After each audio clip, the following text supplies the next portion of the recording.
you can't hear it. Right, shut up. Hello, everybody, and welcome to the Shills.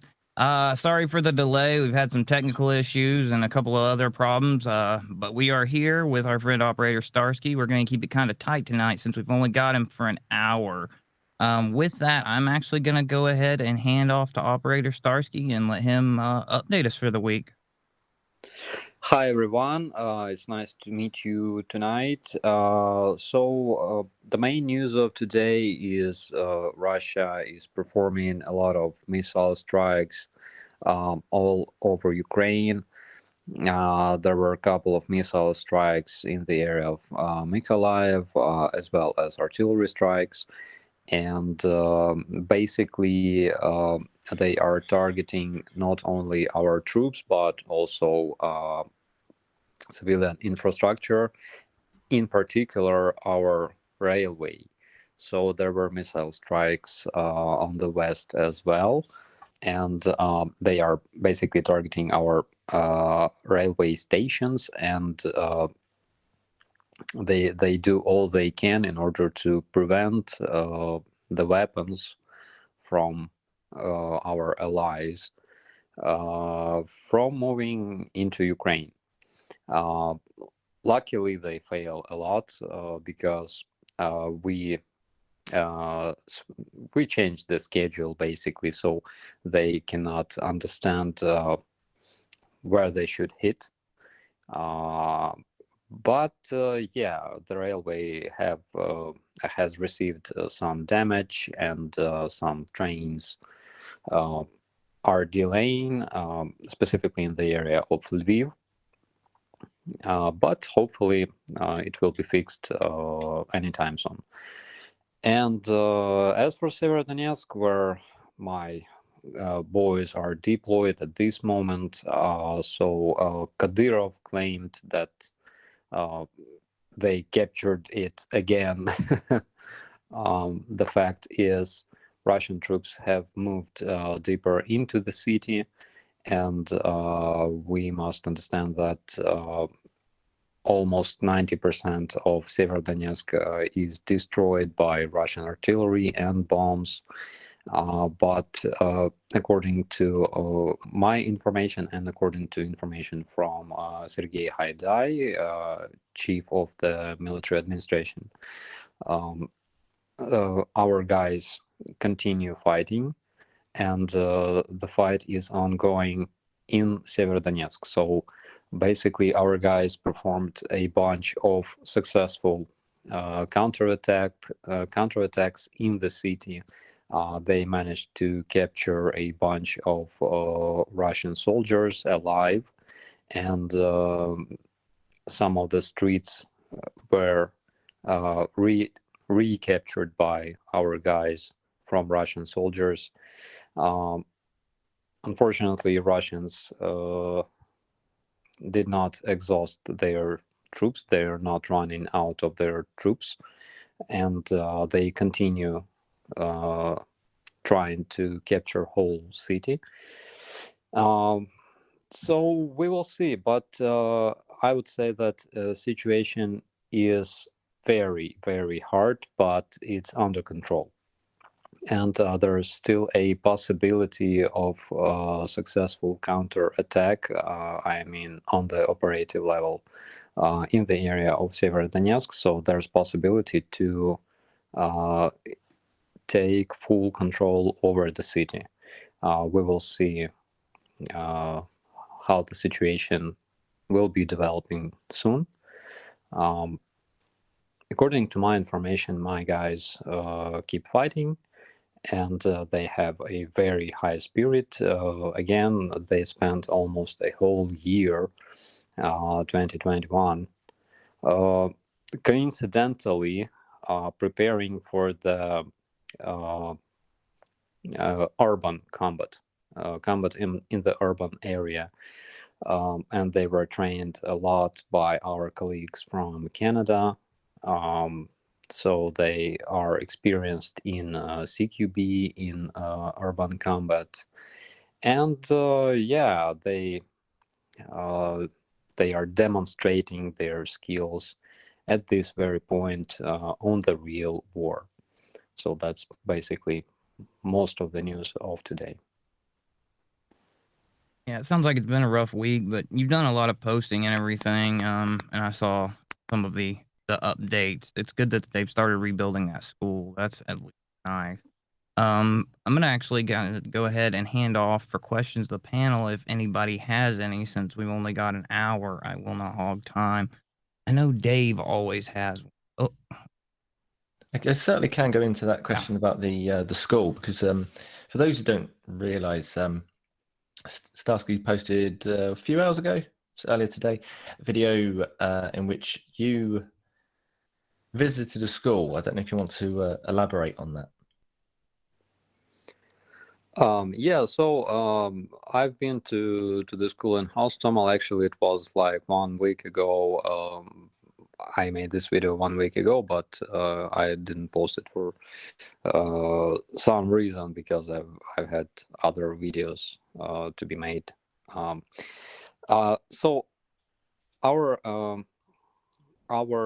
principal of this school, she said that they are expecting some kind of commission to arrive, because the structure received a lot of damage, and it's not clear whether this structure can be used in general in order to teach kids, because it might be dangerous. And of course the process of demining is ongoing in the school, because they keep finding random shells and grenades and SPG warheads. So when this lady Tamara, principal of the school, she's been talking to one of the volunteers from Ireland who arrived and asked like, how can he help to renovate the school and stuff. So one of the workers, I asked her if the area was demined. She said partially yes, but then she showed me a picture on her phone. There were basically an SPG warhead in the trash bin.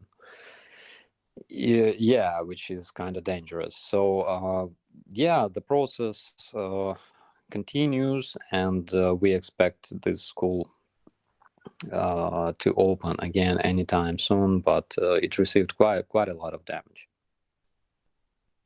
Yeah, one of the key things that's particularly startling in that video is the trenches that have been built into the children's playground. What was that all about?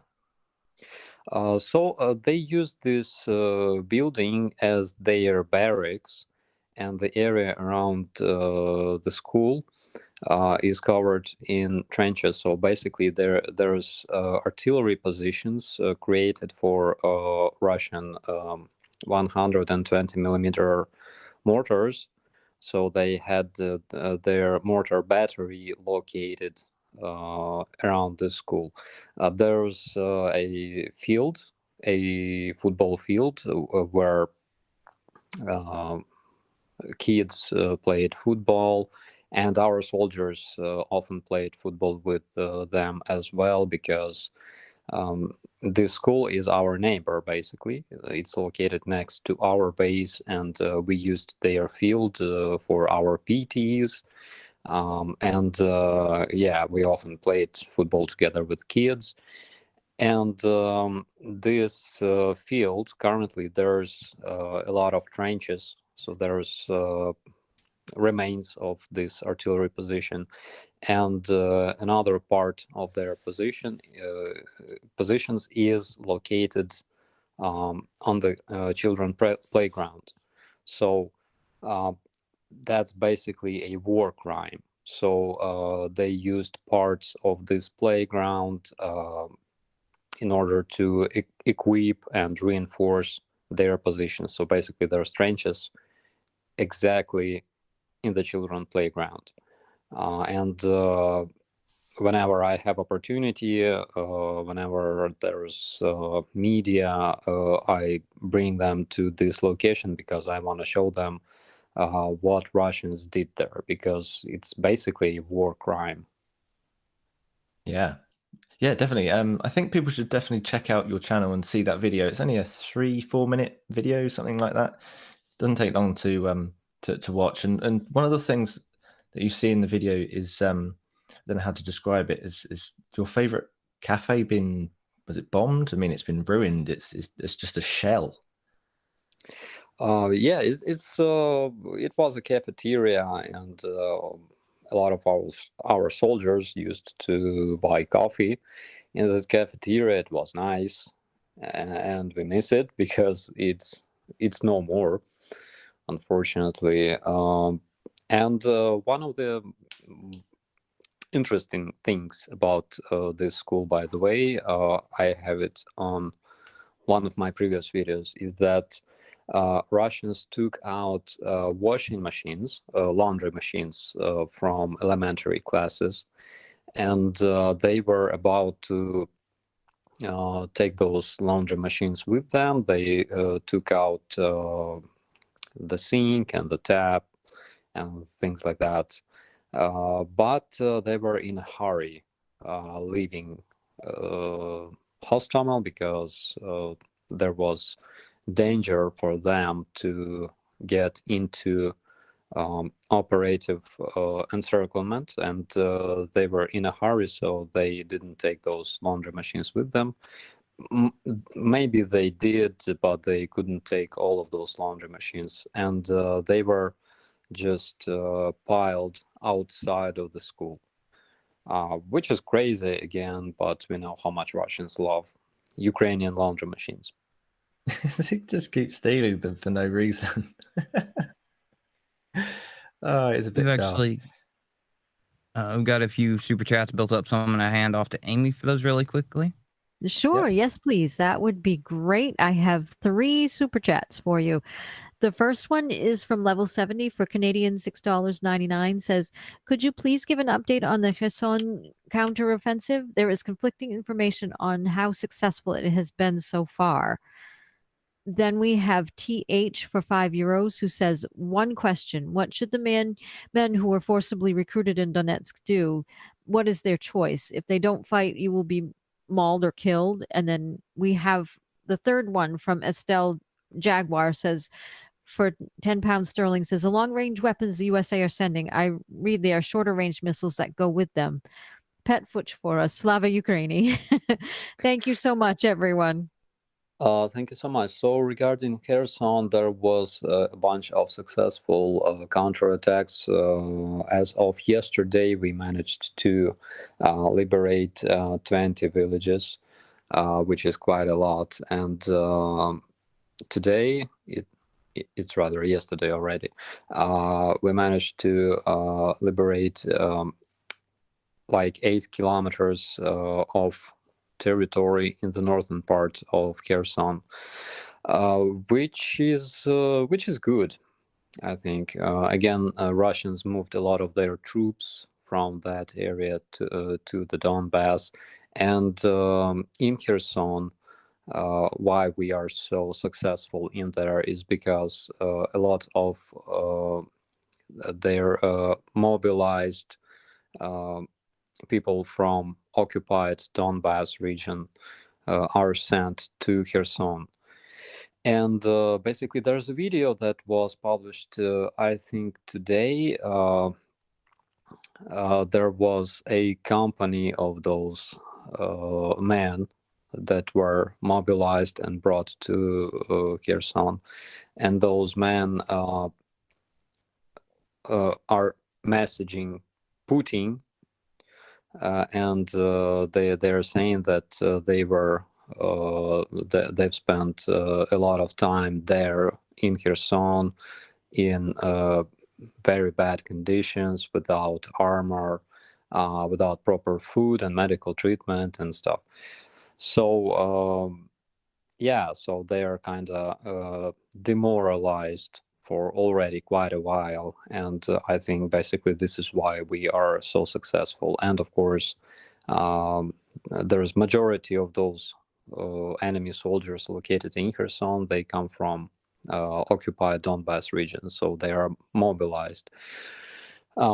Regarding those guys, well, of course, you can always make a choice, and you can always find an opportunity to throw away your weapon and give up if you want to leave. So a lot of their colleagues, so to say, already did that, and they feel warmed and well fed in our captivity. So they gonna find a way. It's not as hard. It's hard to avoid obeying orders of their command, because there are cases then when Russian officers would shoot those soldiers who did not obey, who did not want to participate in attacks and stuff. But whenever you're there, just keep your hands up and everything will be fine, I think. As for the missiles, yeah, we are receiving already the shorter range missiles. We also receive a lot of switchblades that are already being used, and there are already videos of those drones being successfully used on the battlefield. We keep waiting for more videos to see. So Okay, we've got a question from, I just got the pronunciation name, it's Sergei Sergeev. And this was actually a question, combos with a question I had. It's at the Shills. Hey Starsky, I was wondering, what do you do in your free time when you don't do military or YouTube stuff? I'm just kind of wondering, what's a day in your life like you go through every day? it's basically eating or sleeping.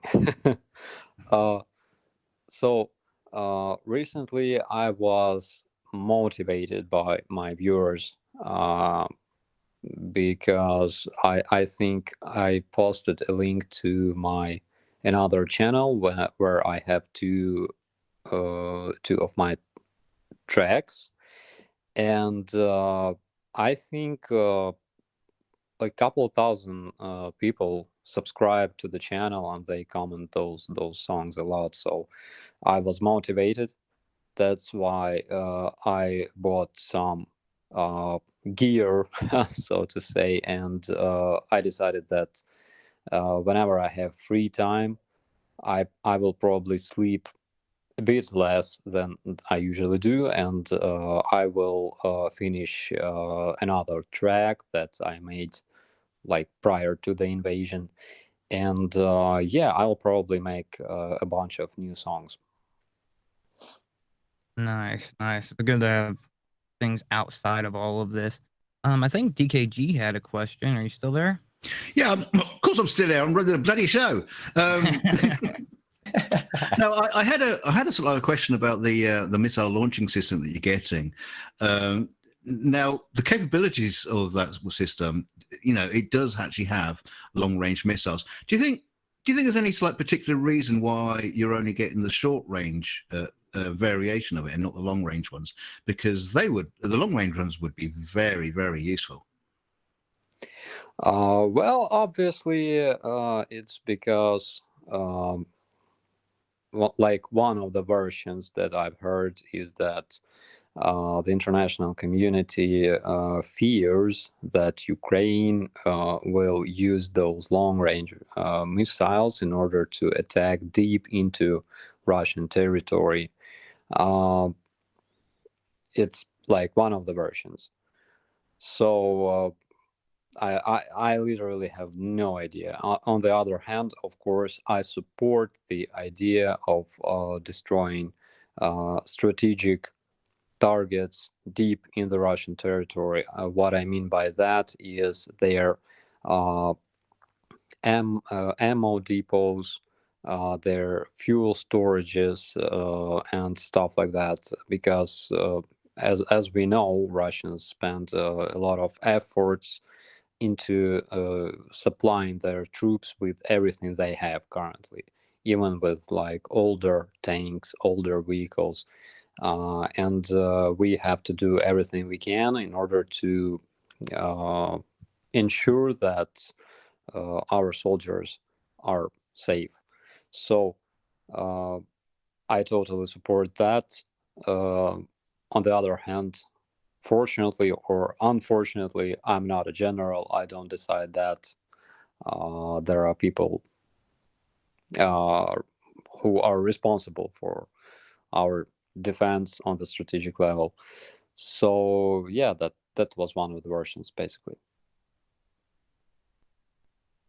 Okay, so we've got a question from a viewer here, and it kind of combos with super chat that we just got. Is it okay if I steal that, Aimee? Absolutely. Yes. Okay. It's it's so the super chat, it's Estelle/Jaguar for £5. Belarus is very quiet for now. Any word on what they're up to near the border? And then also Neil Magruder, what do you know about the buildup of tanks and equipment coming from Belarus? So one of the messages that I received from Belarus is that they are bringing their older tanks back into order. So they transferred their tanks, or they relocate their tanks that were stored in the storages, and they're trying to bring them back to life, so to say,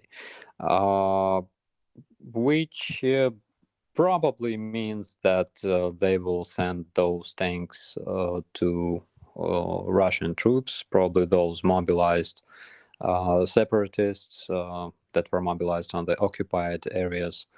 I'm not sure that Belarusian soldiers will participate in direct combat, because we have plenty of proofs that they don't want to fight Ukrainians. But again, we should be prepared for that. On the other hand, they can be preparing and developing another attack on Kiev, on Chernobyl. This is possible, of course, and we are prepared for that as well. We have already built a strong defense around Kiev, and we decided to make those defense lines quite far from Kiev, so they to keep enemy artillery out of reach.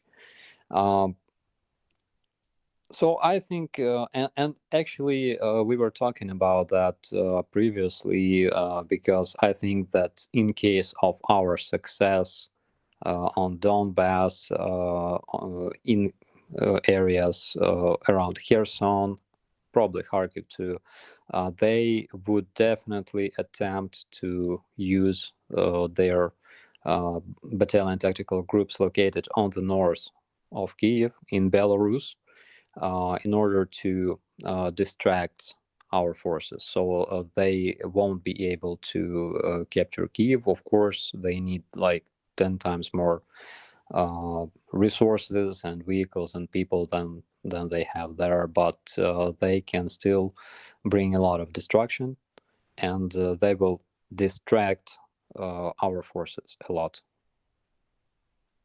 Basically, just enough of a pain in the ass to cause problems elsewhere. Yeah, exactly. Okay. And it looks like we've got a few super chats and super stickers built up, so I'm gonna hand off to Aimee. Yes, please. Thank you. We do. We have the first up is Dee Reynolds for $5 says, can't wait for them to get out of your gorgeous, peaceful country. So sorry this is ongoing. Thank you for all you do. Slava Fuch, Slava Ukraini. Thank you so much, Thank you very Dee. much.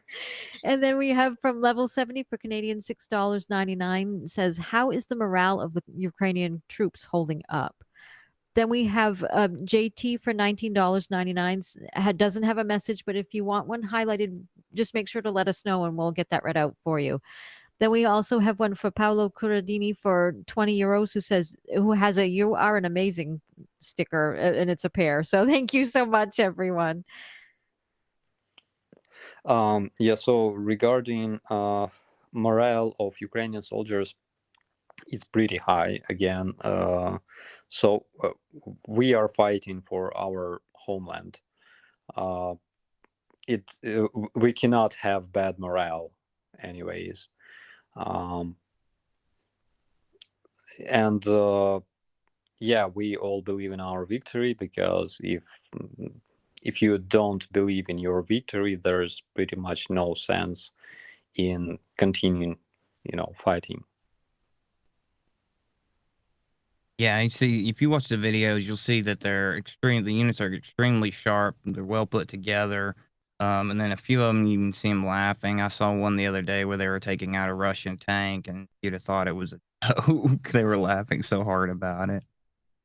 Let's go ahead.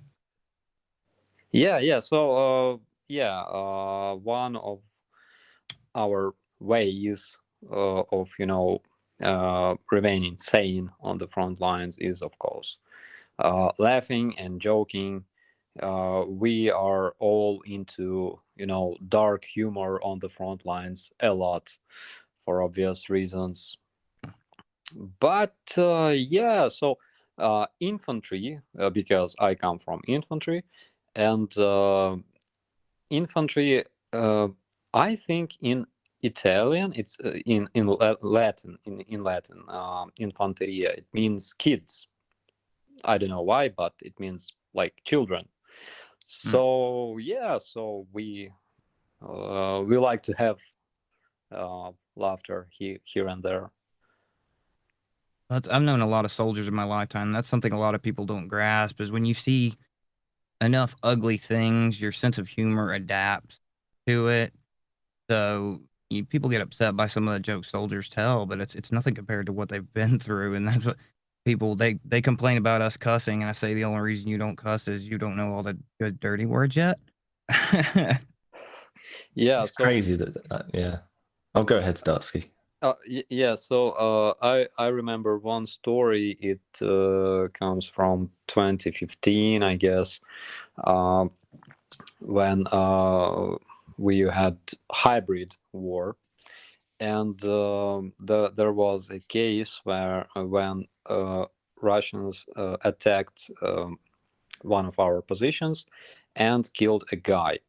So we used our artillery and destroyed a huge group of enemy, and our artillerists were very, very angry.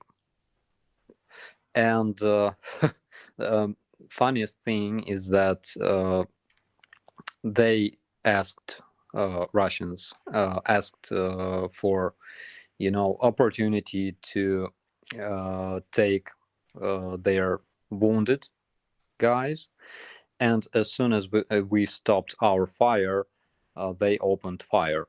So our artillerists again opened their fire, and you know that Ukrainian artillerists are very, very precise, so they lost even more men. And the guy who was saying this, he said after that our reconnaissance troops moved out and finished everybody on that field.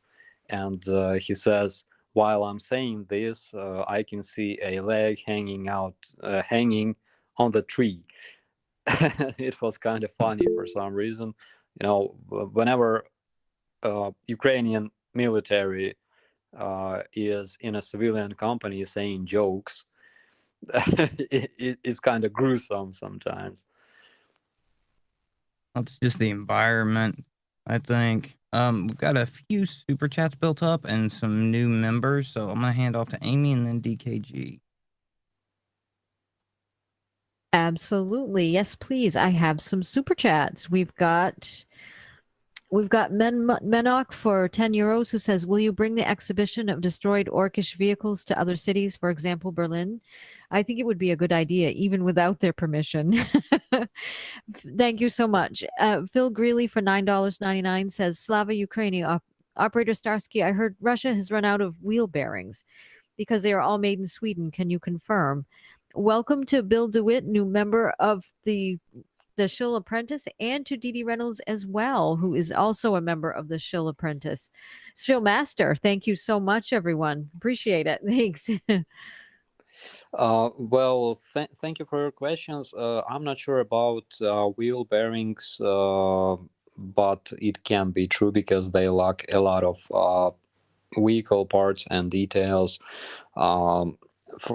Again, like month ago, there's this KAMAZ, very famous factory that produces trucks, and they started producing trucks that were produced back in 80s in USSR because they lack modern parts for those trucks. So it can be true. I think I gotta learn more about it, but it can be true. As for the exhibition, so currently we will have such exhibitions in different cities of Ukraine.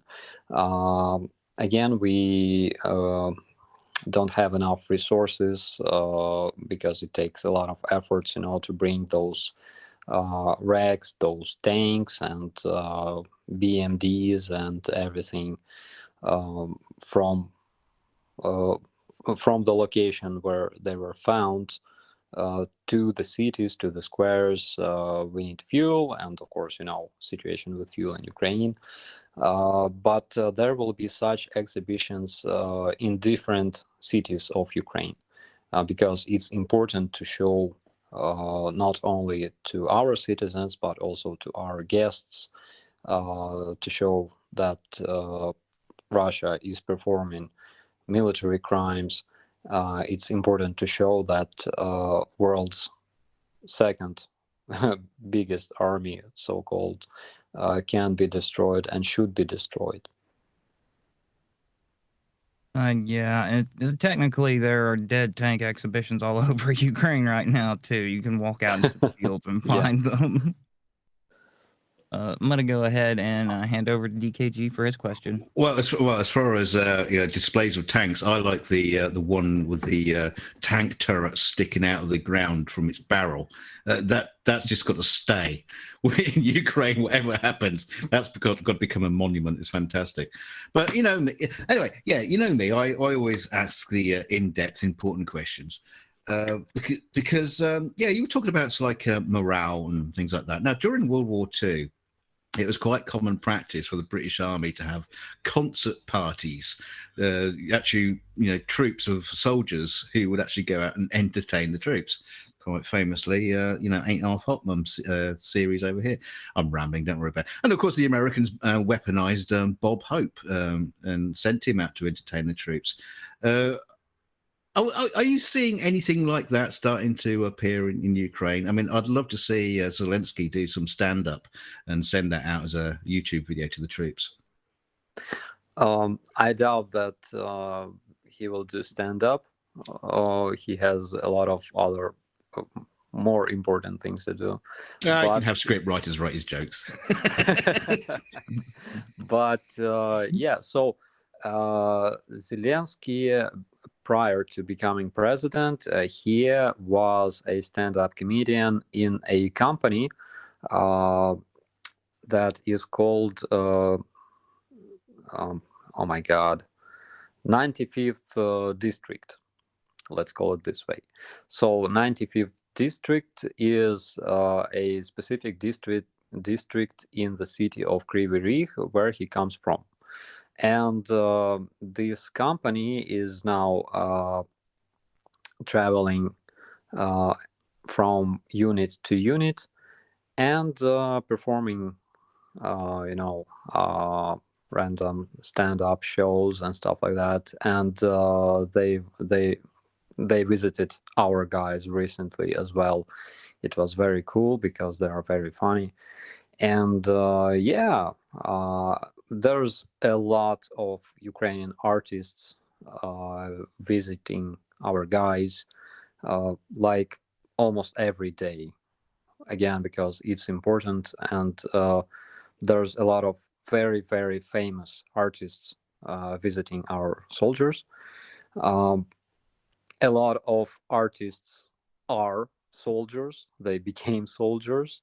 So you saw that song that was performed together with Pink Floyd, and the Ukrainian performer Andriy Khlevnyuk was a soldier of a territorial defense. So Andriy Khlevnyuk is a big star in Ukraine. And prior to performing this song together with Pink Floyd, he actually was wounded. He received a huge wound on his face from a shell fragment, I believe. And yeah, he still managed to perform the song, and I think it's absolutely amazing. It is amazing.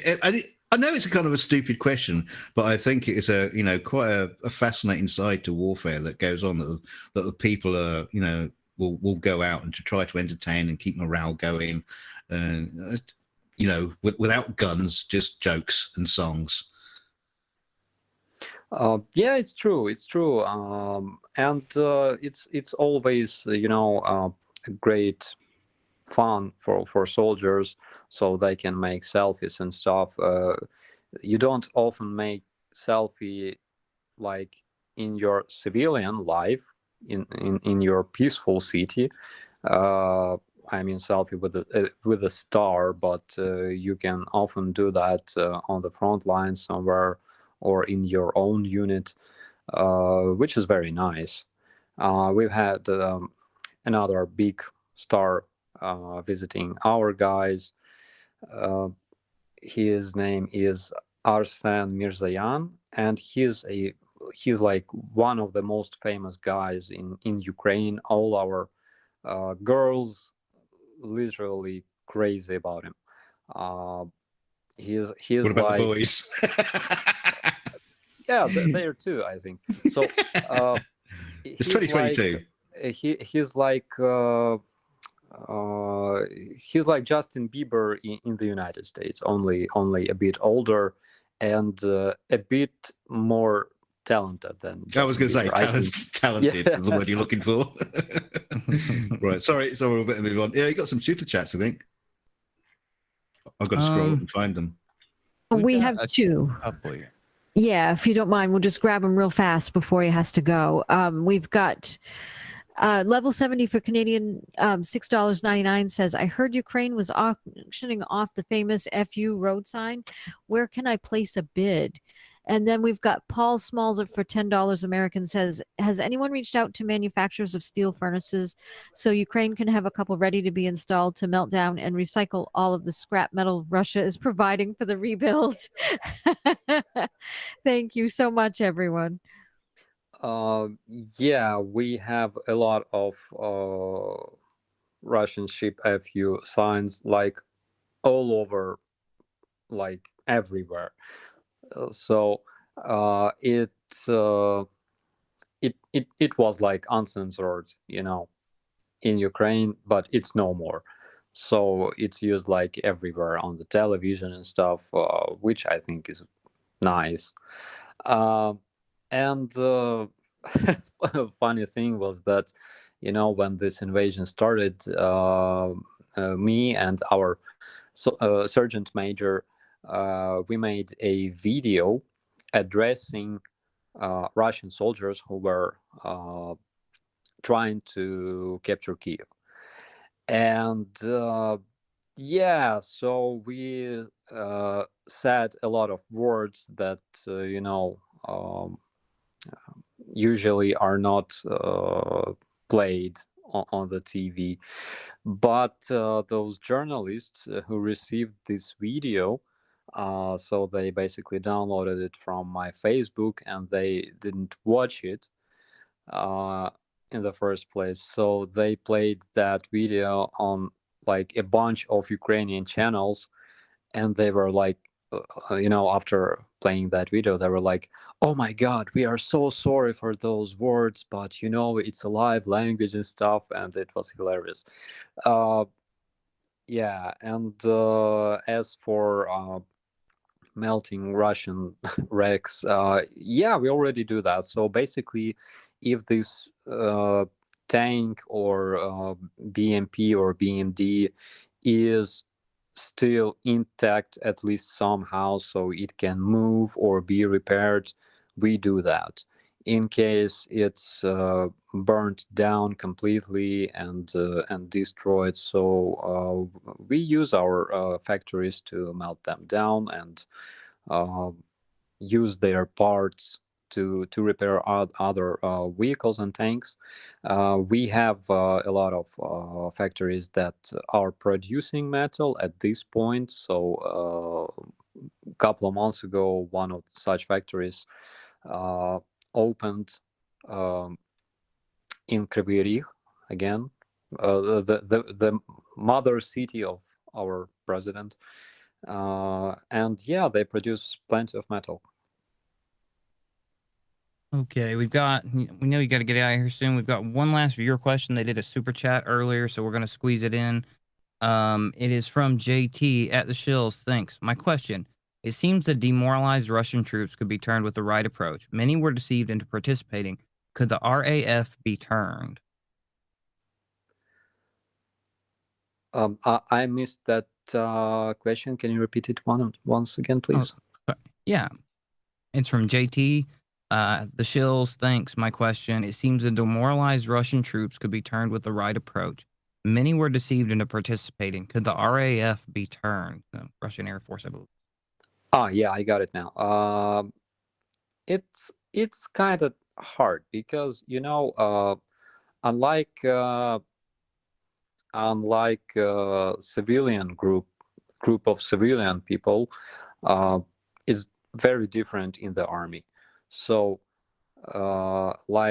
when civilian people have things to complain about and hesitate or stuff like that, so Russia, not only Russian but any other soldiers, armies in the world, they simply follow commands. That's all.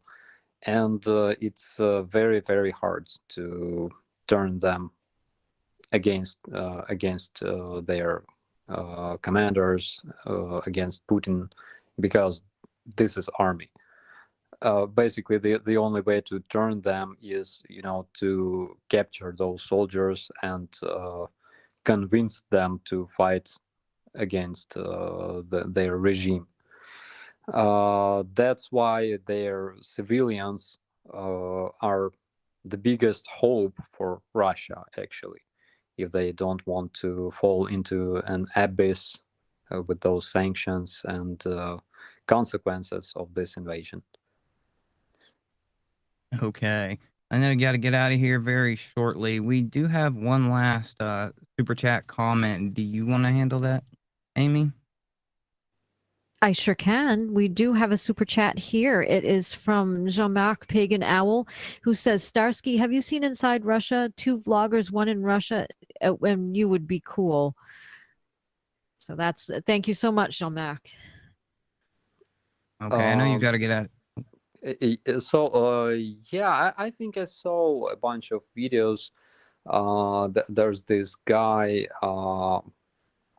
talking about his life in Russia, and yeah, that's probably the channel Inside Russia. We've seen him. Yeah, very interesting guy. Yeah, I've seen him. Yeah, of course, because again, I'm a press officer and I must see such videos every day. Yeah, it's interesting, of course. He's not very happy about what's going on in Russia, that's for sure. Nobody's very happy about what's going on. Yeah. Guys, I have like half an hour probably. I would love to answer other questions. So. Sure. Okay, yeah, we can definitely work with that. We've got a lineup of viewer questions. I'm going to jump ahead to one. It's actually a fellow shill that couldn't be in the live stream tonight. It's Commander 401. I heard rumors that the first wave of Russian contract soldier contract are expiring this month. Is that true? It's not like that, because those contracts are signed in different time. It's not like with conscripts, because there are waves of conscripts. It's different with contract, because contract is basically, it becomes active whenever it's signed. It can be anytime. So I don't think that this information is true. Okay, as a kind of on a per person basis then. Yeah. Okay. And then we've got one from Bill Devitt. He's now a member, and I know he's been a viewer for a while. At the Shills, any word on the harpoons yet? Harpoon missiles, I believe. Yeah, so we discovered that harpoon missiles have quite a range. The range that lets our troops control quite a lot of the Black Sea territory, from I would say from Odessa to Sevastopol for sure. And this is why Russians trying to keep their vessels quite far in the Black Sea, quite far from the shore. Yeah, so we expect some good news again anytime soon. Yeah, I know. Look what you guys did with a drone and shorter range missiles. If you guys get some javelins, they're done in the sea. Yeah. Let's see what else we've got here. From George Doolittle. Does Belarus need toilet paper too? I'm not sure what that's in relation to. So they have their paper toilet factory in Homel, and this paper toilet, as well as the factory, is called Homeldrev, I think. And yeah, it's basically, it's like a sandpaper. I'm Well, serious. I tried that. I didn't like it. oh god, what is the old trying to remember? It's military toilet paper, rough, tough, and doesn't take shit off anybody. No, but it's good for Okay. deflecting bullets. Let's see. We got Raul Conte. What do you think of the Severodonetsk situation? Well, as I said, there is possibility for a massive counterattack near Severodonetsk. I mean, not tactical, I mean operative level. So, yeah. On the other hand, we must understand that Russians concentrate majority of their troops in that area, because you probably noticed that they've spent 3 months to develop this counterattack in Donbass region. They failed to take major cities like Kyiv, Chernihiv, Kharkiv, Mykolaiv, and Sumy. And they are concentrating majority of their forces. They still bring new old tanks and other vehicles to that region. They are mobilizing as much people as they can. So that's why this situation is very hard. So our guys are very tired fighting every day. Yesterday they've had 5 attacks in that area, and they successfully defended against those attacks. So yeah, it's kind of hard, and of course there's no easy combat. Our guys are very tired at this point. especially with such a big amount of enemies attacking like every day, multiple times. It's very hard to eliminate a lot of their troops at once. There's no magic wand, but they're doing their best, and I'm proud of those guys. They're true heroes. Yeah, Russia has this immense potential. They don't know how to use it, but they're still throwing what they can. You guys are standing up to it. Amazing. I got an argument on your about that this week. I'm gonna go hand it over to DKG. I believe he has a question now.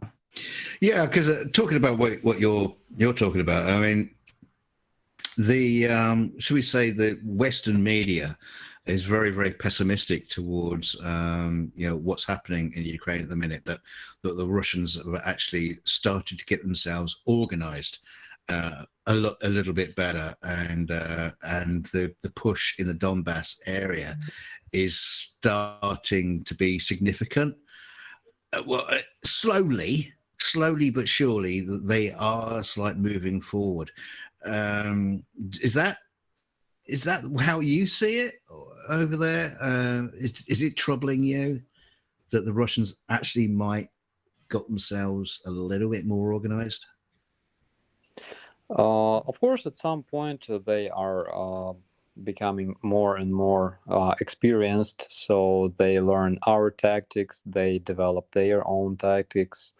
One of such tactics was using their mechanized infantry together with airborne troops, distracting our units with their mechanized infantry and using their airborne troops to bring them deep into our territory. It was very different in the first month of the invasion. So they used their smaller groups to penetrate deep into our territory, where they were destroyed and burned. Then they switched their tactics. They attempted to bring long armored columns deep into our territory, where again they were ambushed and burned and destroyed. But they're developing new tactics, and we are trying to adaptate our you're adapting to fight back. It looks like we've got some super chats built up, so I'm gonna hand off to Aimee again. Yes, please. Thank you so much. I have some super chats. We have 4 now. So here we go. We've got the first one from Estelle/Jaguar, who for £5 sterling says, Russia approached Turkey to open the Bosporus to let them take out wheat. Anything on that news front? And then Asa on home for 100 Danish krona says, in Denmark, when a woman has got her period menstruation, we sometimes use the sentence, we got Russian company. Now it's got an entirely new meaning.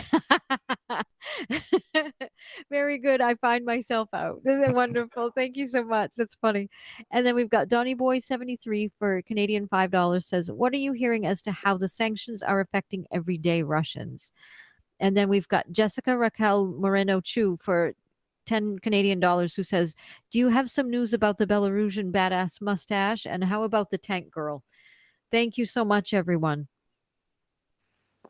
Thank you so much. So regarding our trading vessels, the last information that I've heard is that Russians claim that they will that they are quote unquote providing security for those blocked vessels because there are sea mines, and they are expecting somebody to demine the sea,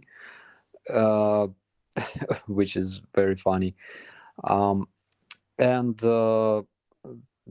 as for the Russian companies, so there's a new type of Russian roulette. It's when they perform missile strikes. So, for example, the biggest threat in Kyiv and any other large city of Ukraine is a missile strike. Of course, Kiev, for example, is a very big city.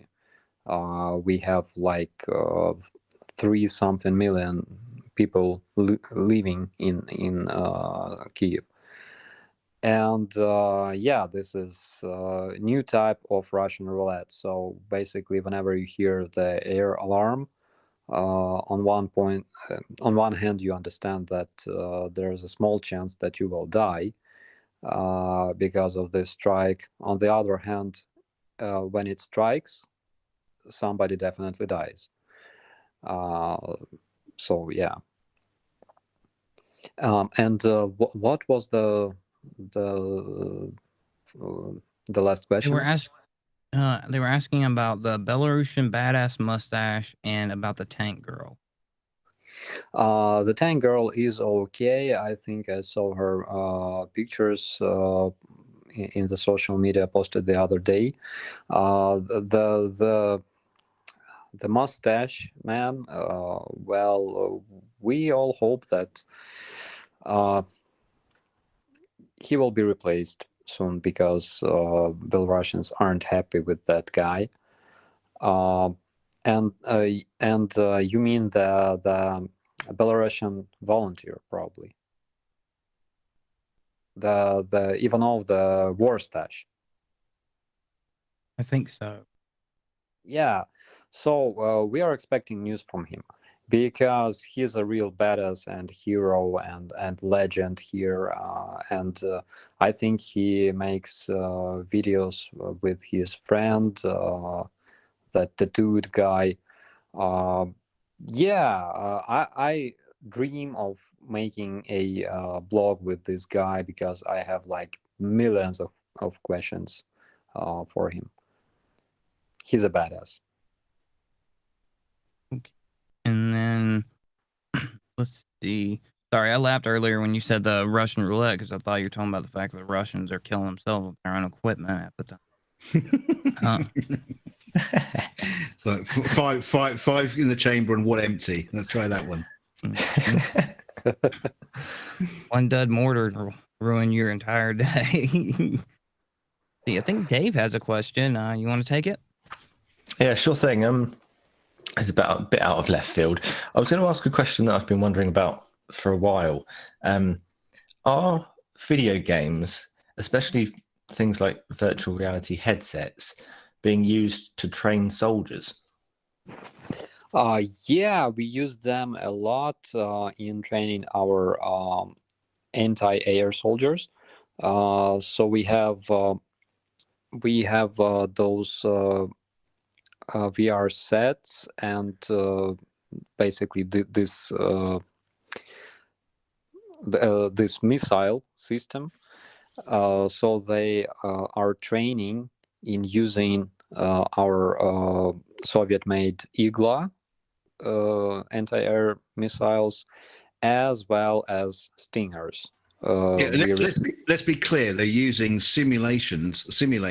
They're not playing Call of Duty. Yeah. It's a bit similar. So when I was a sergeant and I was sent to our training center, because in a mechanized unit, every sergeant is a commander of the infantry fighting vehicle or APC, armored personnel carrier. So I've been sent to this training center, and we actually had opportunity to train in those simulators. It was very fun. So I stuck for some reason because my vehicle in this simulator, it crashed into an enemy vehicle, and we freaking stuck. It was so funny. And yeah, so we were training how to use the firepower of our BTR-3 in order to destroy different types of vehicles, including enemy helicopters. And actually BTR-3 has massive firepower. So it has 30 millimeter automatic cannon. It has 7.62 millimeter machine gun. It has automatic grenade launcher, and basically you can throw those grenades into the trench at the distance of 1,700 meters. And it has 2 laser guided missiles, which is great. And those missiles have tandem warheads, which means that they penetrate the dynamic armor of the tank like a butter. And it's very cool. I actually miss those times because I loved my BTR. It was very it was sexy, you know. I have like a lot of videos from driving that one. I tried one out in London once, and I was doing some sort of Star Wars game demo or whatever, and I couldn't quite get to grips with it. I'm sure it's improved since. I was just wondering, when things go wrong, do you do the normal video gamer thing and just blame the game? It's not your fault that the tank didn't blow up. It was lag. There's no lags actually in those simulators because, you know, they I don't think they use like latest shaders and stuff, so the graphics are pretty much, I would call it a bit primitive. It's kind of realistic, but not so much, I would say. But yeah, it was fun. So you're basically sitting inside of a BTR with all the real with the real panel, control panel, with the real cockpit. Yeah. And whenever you move, it moves kind of, it changes its pitch and stuff.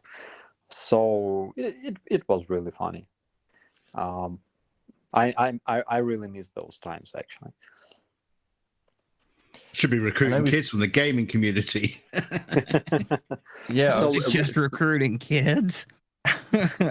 So we had this idea to make a Counter-Strike competition between our infantry and local kids from that school in Hostomel. I think that it would be nice. Unfortunately, our guys got deployed, and we couldn't do that. But I hope that in the future we will be able to do that. Could I just quickly throw something out there before Aaron gets the super chats? Are you? Yeah, we're getting a particularly build up, so if it can be as quick as possible. Yeah, sure thing. Because normally, for those who have come here for the first time on the Shills, we do ask Starsky some more personal questions in the second hour. We can't do that this week because Starsky has to go off. But I was just very quickly going to ask you, are you a big video gamer then? You seem to get some of the references I was throwing in there. Yeah, so and guys, I think I can stay a bit longer with you tonight because I'm not sleeping anyways. So yeah, I used to be a big gamer. I liked stuff like Operation Flashpoint and Arma, but after becoming an actual military, I'm not playing shooters anymore because there is no sense. Yeah, I see you more of an Animal Crossing guy. Stardew Valley. Yeah, so I'm into simulators a lot because it's something that I cannot do in the real life. So basically, when I started driving a real car, I stopped playing things like Euro Truck Simulator because it's pointless, you know. On the other hand, Yeah. I know a real trucker who works or worked across Europe. So this guy actually spent like weeks behind the wheel, and then he returns home and starts playing Euro Truck Simulator 2. And I'm like, dude, what the hell? And he's like, why? It's cool, you know. I like it. It's crazy. Yeah. So I don't play Euro Truck Simulator anymore. So I gave my USB wheel to my brother. So it's his curse now.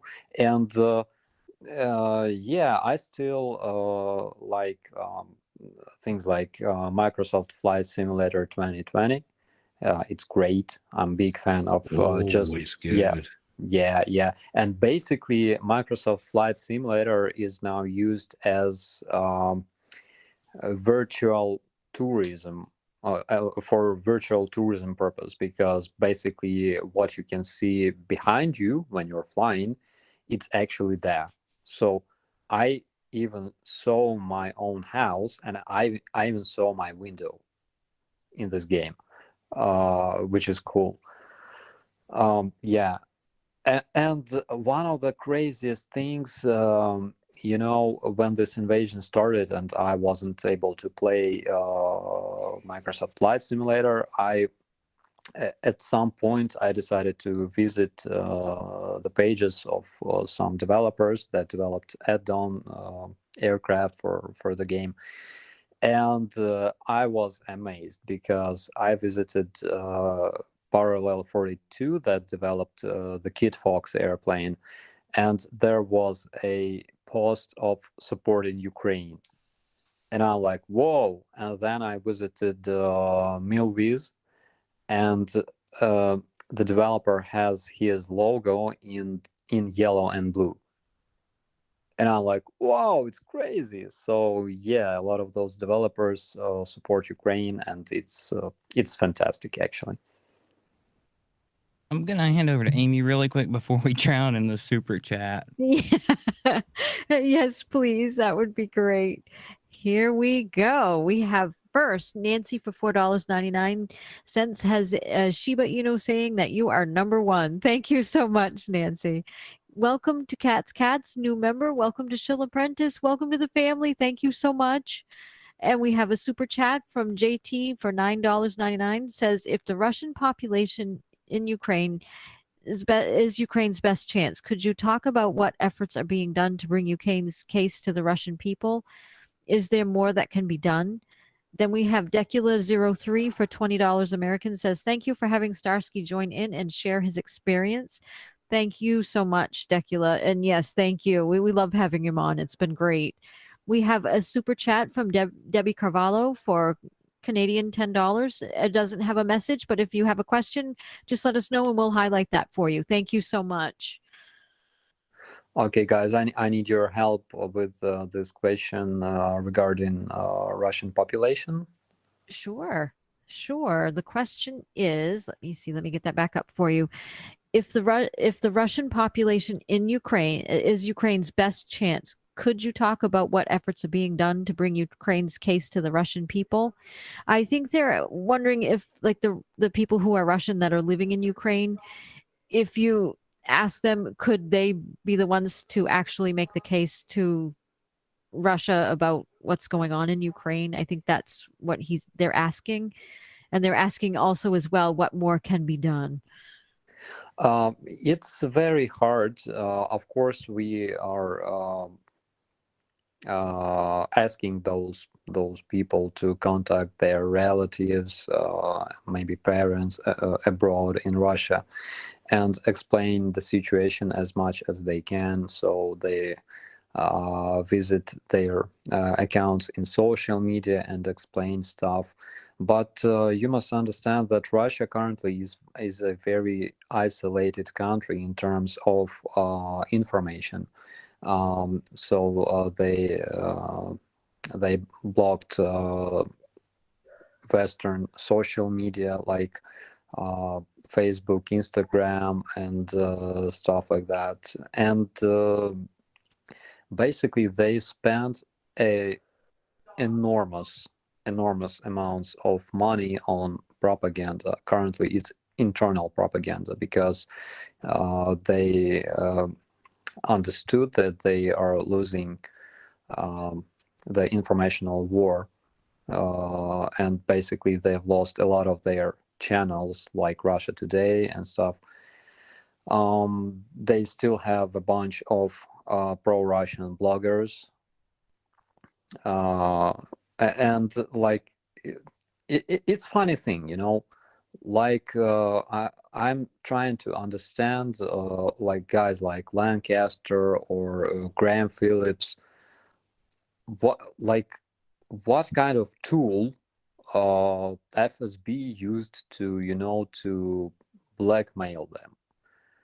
It's like every time I watch their videos, it's like I want to scream, like, dude, just blink twice if you are normal, you know. So, but yeah, FSB is known to be pros at, you know, blackmail or buy people. Yeah, so but my point regarding ethnic Russians living in Ukraine is that they cannot do much, unfortunately, because Russian propaganda is very strong in Russia specifically. And whenever they have some kind of opposition informational resource or TV channel or whatever, it can be closed in a second as an extremist media. So yeah, unfortunately, that's reality. And yeah, and by the way, I'm making another blog soon. I've been talking to an ethnic Russian who lived in Kiev since probably 2018. And basically, I asked her about cases of, you know, discrimination of Russians, because she's a Russian-speaking person. She's ethnic Russian, and she speaks Russian every day. In Ukraine, we have such a situation where, when, you know, you can speak Russian, your another person that you're talking to will speak Ukrainian, and nobody gives a damn. Actually, they both understand each other, and nobody gives a damn. So yeah, I think that I'll be able to make this blog next week, because I need another speaker that will be available probably next week, but it will be something interesting. It looks like we're building up a couple more super chats, and then we had a message from someone that had sent in earlier without a message. Yes, we did. We do. So thank you. Here we go. We have level 70 for Canadian $6.99, says, Operator Starsky, do you have actual piloting experience? Then we have Debbie Carvalho, who's asking, what's happening on Snake Island?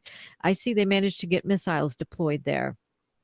And then we have a member message from Claire View, who's been a member for 2 months, says, great stream, appreciate the candor, Starsky. Thank you. Thank you very much, everyone.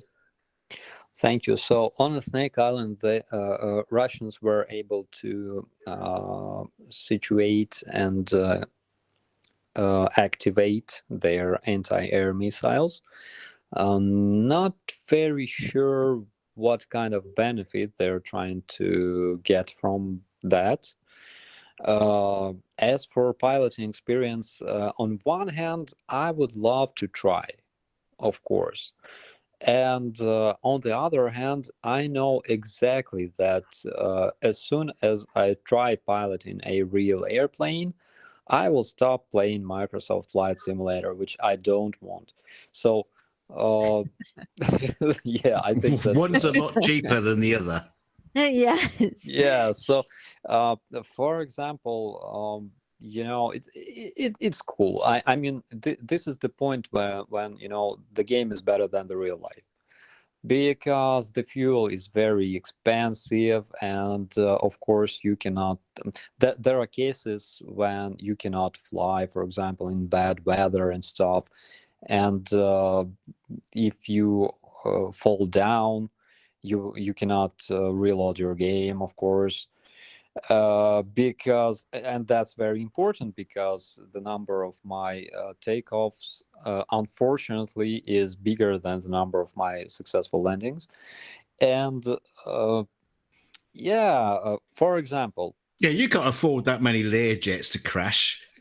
yeah, it's true, so for example, I like flying smaller general aviation airplanes in the game, and I made a bunch of trips.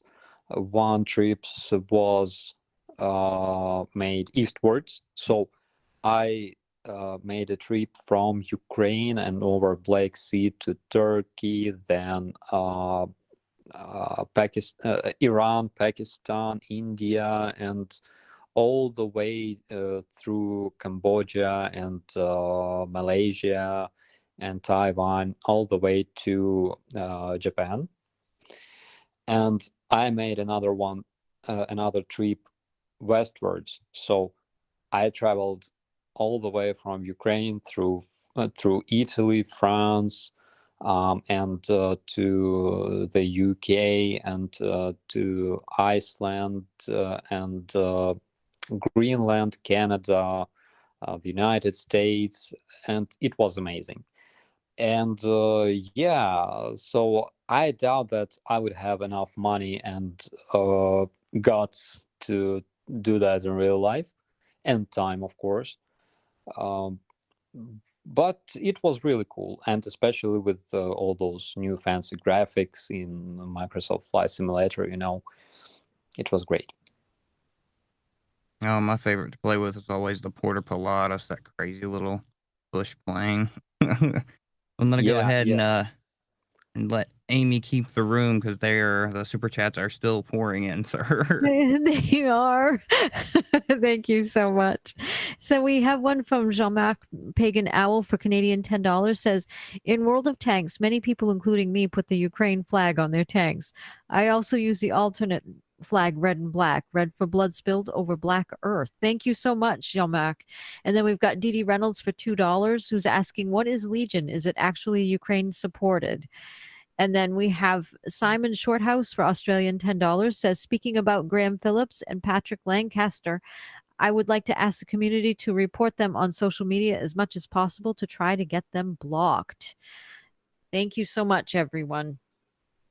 Regarding World of Tanks, I remember this story, I think it was in 2017, so there was this abandoned village, and my brigade was, it wasn't brigade, it was rather a company tactical group. It was stationed in that village, and we had a briefing. It was late in the evening, and I was going back to my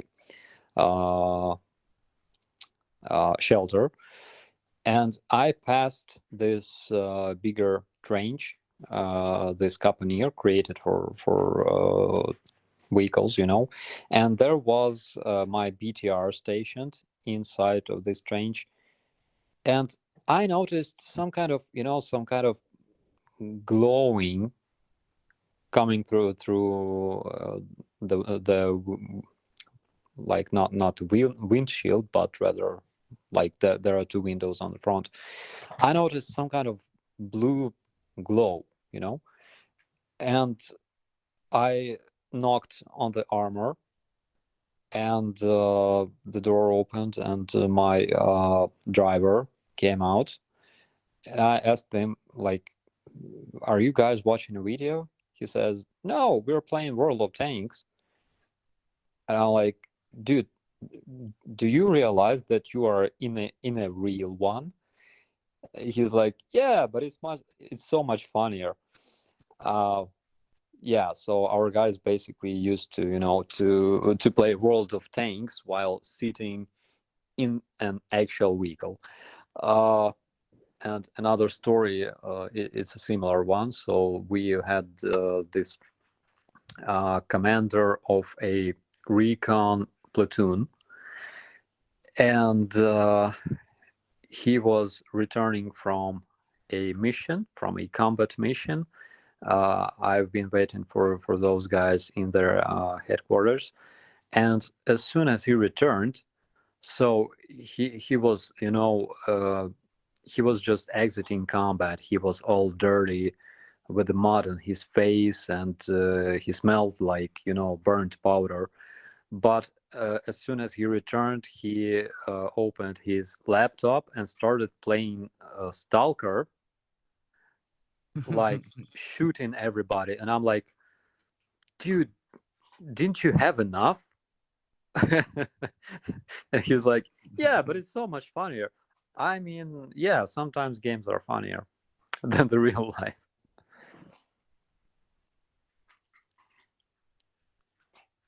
Okay, and we had the one. It was the being at Graham Phillips and Patrick Lancaster. I know DKG wanted to make comment on that one. What did you have, sir? Well, I was gonna bring something up after Starsky, but you know, Okay. if Starsky's got something to say about it, please go ahead. No, I totally support that. I'm not sure why those accounts are still active. Anyways, I think that they will get blocked eventually. Yeah, because the thing that I was going to bring up, well, actually, there's twofold. There's two parts to this. We have a similar situation. If a lot of you have come to this stream because of Starsky's here, you know, obviously that's great because he's a great guy. But one of the lot of things we've done in the past is deal with flat Earth and flat Earthers, and a lot of those people are assholes and they need to be blocked and shut down. But kind of what we do is actually you highlight them and make them look ridiculous. That's probably one of the best things you do with people like that is you overwhelm their majority or overwhelm their voice with how ridiculous they are. The same thing happened in World War II with Hitler. You know, the best thing to do is laugh at the fucker and make him look ridiculous. So yeah, we've got to be careful about that because, you know, there's a thing called brigading, which, you know, once you see, you know, you watch something on YouTube and you go across to someone else's channel or social media and start blocking them, these things get you followed back. So if you all go off and do it from our channel, we might get in problems with that. So you've got to be careful with that sort of thing. But if you wanna go out and report them and block them, do so. But also just make them look ridiculous. That's the best way to do it. That's the best way to deal with it. And also, I saw somewhere that, you know, someone said, I think it was not level 70. Was it level 70? Or am I just getting Flat Earth confused? But they were saying that we should block all Russian IPs on the internet. Now, there's a problem with that. We need to keep the channels open so we can talk. You know, not necessarily to Putin. We know we're going to get through to him, but we've got to keep the channels open so we can at least engage with people. It's the only way that we can move forward in the world is as long as we keep talking and arguing, fighting, whatever. But, you know, I just don't think it's a great idea just to, you know, block everyone out and shut everything up because that's just not going to help. Anyway, I'd agree with that. That's my little that's my little ranty poo. Yeah. I mean, if they violate terms of service, it's a valid report, but just running over there and reporting them without due cause. Yeah, I don't like you. Shut up. You know, that's not enough. Yeah, of course. I totally support that. There's no point in that. There's absolutely no sense in blocking Russian IPs. There's a lot of people in Russia watching us, and they are on our side, of course. Unfortunately, they are not majority, but we still have to keep in touch with them. And I totally support this. Of course, you can always report stuff like false information, fake news, spam, promotion of terrorism and stuff like that if it happens. If not, just be careful because it can backfire actually. Yeah. I'm actually gonna bump up a question from a viewer because they're new member. They've been with us for a while, and it's a personal one. It's from DD Reynolds. Starsky, how would I go about finding a friend who's missing from Borova? I think you gotta ask maybe friends in that location if you know any, because currently, yeah, we are missing a lot of people, and we're having a hard time finding them because of the situation. There were a lot of people, for example, who survived through occupation, like in Irpin and Bucha. So there were people missing for almost a month, even more. But yeah, we were lucky to hear from them after a while. You got to do whatever you can do, like asking friends. Probably somebody noticed this person somewhere, or probably they have some information. Okay. And then are you still good to go, or do you need to leave? I don't wanna keep you too long. No, I'm fine because again, we all have a sleeping disorder here. Me too. So yeah, I'm Yeah. here with you That's guys. one way to describe a war. Yeah. It's just kind of all that noise from the gunfire. I've got a question for you. Yeah. So Poland has given you all crabs. Explain that, or do you need some kind of antifungal cream or something? What's going on there? What are crabs? Because they're armored, probably. I don't know why crabs. Yeah, we have, like, in general, we have some interesting way of naming, vehicles. There are, for example, we named a lot of our artillery vehicles after flowers.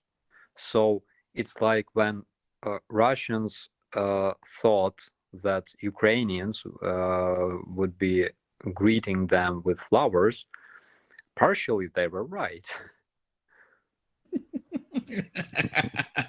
First time I've heard somebody be happy about we got crabs. No.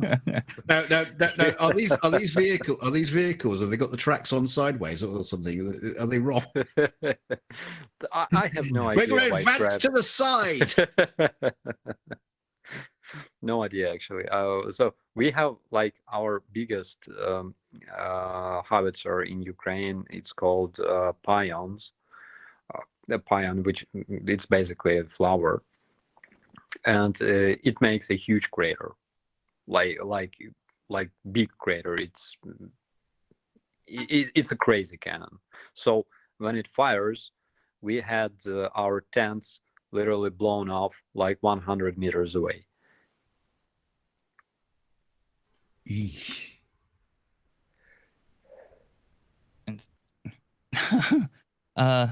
Let's hit a couple more viewer questions. We got a good list of them here. The A Weiss Haupt. Operator Starsky, have you heard the song Tiny Trunk Tyrant by Halloween Hopes, a funny Putin rap featuring a Ukraine rap artist? I believe it's free, worth a listen. If you've heard it, do you have any comments? I gotta listen to this song. Yeah. Unfortunately, I'm not following a lot of artists these days. I miss watching movies a lot because simply I have no time for that. You're not missing much. Well, maybe Top Gun Maverick. That seems to be very, very popular these days. So maybe you could find a download site for that one. Yeah. And then we've got one from Sergey Sergeev at the Shills. Speaking of clowns, how's Kadyrov's TikTok army doing? So they're claiming, like, every day about capturing Severodonetsk here and there. Funny thing, sometimes they do actual combat videos, in most of those videos they die. There's a bunch of videos of them being hit by artillery shells or shot or things like that. Just kind of, I respect that. That's like one of the few combat videos that they actually did. Didn't end well for them, unfortunately, or fortunately. But I respect that. Okay. We've also got one from, this is a little bit older one, obviously, from Estelle/Jaguar. Pink Floyd guy has a daughter-in-law, Ukrainian, his grandchildren, so he said he wanted to do something for Ukraine to raise money. Wow, that's fantastic. As for Kadyrov, so we had information that Putin was very angry at Kadyrovites because of their TikToks and stuff, and a lot of Russian soldiers kind of despised those guys for that. So they weren't very efficient in terms of actual combat, but though it's like, at some point, one of the most fearsome power in Russia, which is Kadyrovites, turned into clowns. And now it's like everybody perceives those guys as clowns. And yeah, so at some point Russia have lost its heroes. And Putin was very angry with that, according to our intelligence.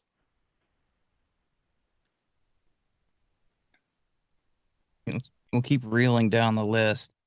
This one's from Emperor of the Senate, Palpatine. A great recommendation, but at the Shills, ask Starsky if he knows anything about Alexandra Zaritska, the singer Kozka. I didn't see she made any music since March. Oh, so yeah, actually, I've been thinking about her recently. Because I was driving somewhere. I've heard that song. It wasn't aired for quite a while, and I was wondering myself, like, what happened to her? I have no idea. Unfortunately, again, I'm not following our artists very much.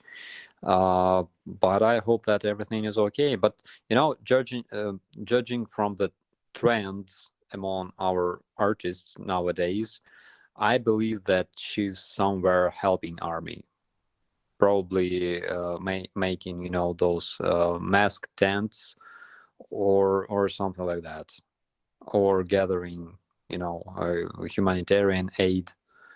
I bet that she does everything she can. Okay, let's see. We've got 3 super chats on deck, so I'm gonna hand off to Aimee if she's ready for that. Yes, please, if I may. I have 3 of them. So here we go. We have the first one is from Mr. Diggs for 20 American dollars. Says, Operator Starsky, please go to Speak the Truth channel. He had a USA vet that went to Ukraine. They're donating to Ripley's Heroes. Someone needs to step up to create a good list for donations to Ukraine, a list of real fundraisers. Thank you so much, Mr. Diggs. And then we have JT for $4.99 says, what do you think is Ukraine's path to victory? And how are you and the guys handling the emotional stress of this? Then we have Level 70 for Canadian $6.99 says, what's so great about the Russian Terminator? The Russians seem to think it's the greatest thing since sliced bread. It just looks like a tank to me. Thank you so much, everyone. Yeah, thank you for the questions. I already forgot the first 2. That's okay. We can help you out with that. The first one is go to Speak the Truth channel. Yeah. The donations. Yeah. Yeah, I beg my pardon. It's like almost 2 a.m. okay. here. Oh, and it's okay. yeah, so Speak the truth. Yeah, we got in touch with Speak the Truth, and I think he was gonna come to Ukraine at some point, and if he does, we will definitely make a video. Yeah, and as for emotional stress, well, again, we like to joke. So Ukrainians do everything to fight their stress. For example, Ukrainians like to, because we are agricultural country, we like to grow stuff. So whenever you visit positions of Ukrainian troops, you can see, for example, onions growing somewhere on the position. Because it's always great to have onions. They taste well. And you can add them to borscht, for example, or salads. And yeah, we care about stray animals a lot. So basically, our positions are hoarded with dogs and cats. And yeah, animals provide a great stress relief, in my opinion. And of course, we have internet almost everywhere due to Mr. Elon Musk. And because we have internet, we can play World of Tanks, of course, which our guys do. So, well, if you don't have internet, you can always play the dinosaur hopping game. Yeah, play chess or read books. Actually, our guys read a lot of books on the front lines. I wasn't expecting that from my guys because, come on, we're infantry. We don't do that stuff. But yeah, I remember 2 years ago, I visited one of our positions on the Svetlodarsk Bulge, and my guys were complaining because they read everything they could find. So they. What about War and Peace? That will take you a while. That's a thick book with lots of words.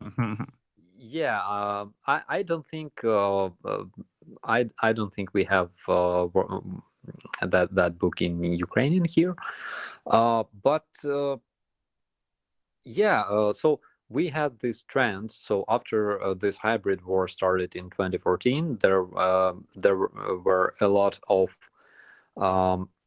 combat writers who wrote a lot of books about their experience, a lot of their stories from the front lines, and those books were and are very popular in Ukraine, and our guys have read everything, all those books, and they were complaining, and yeah, I was amazed. And interesting fact about my brigade, for example, my guys are very, very young. So our average age is like 23, 25 years old.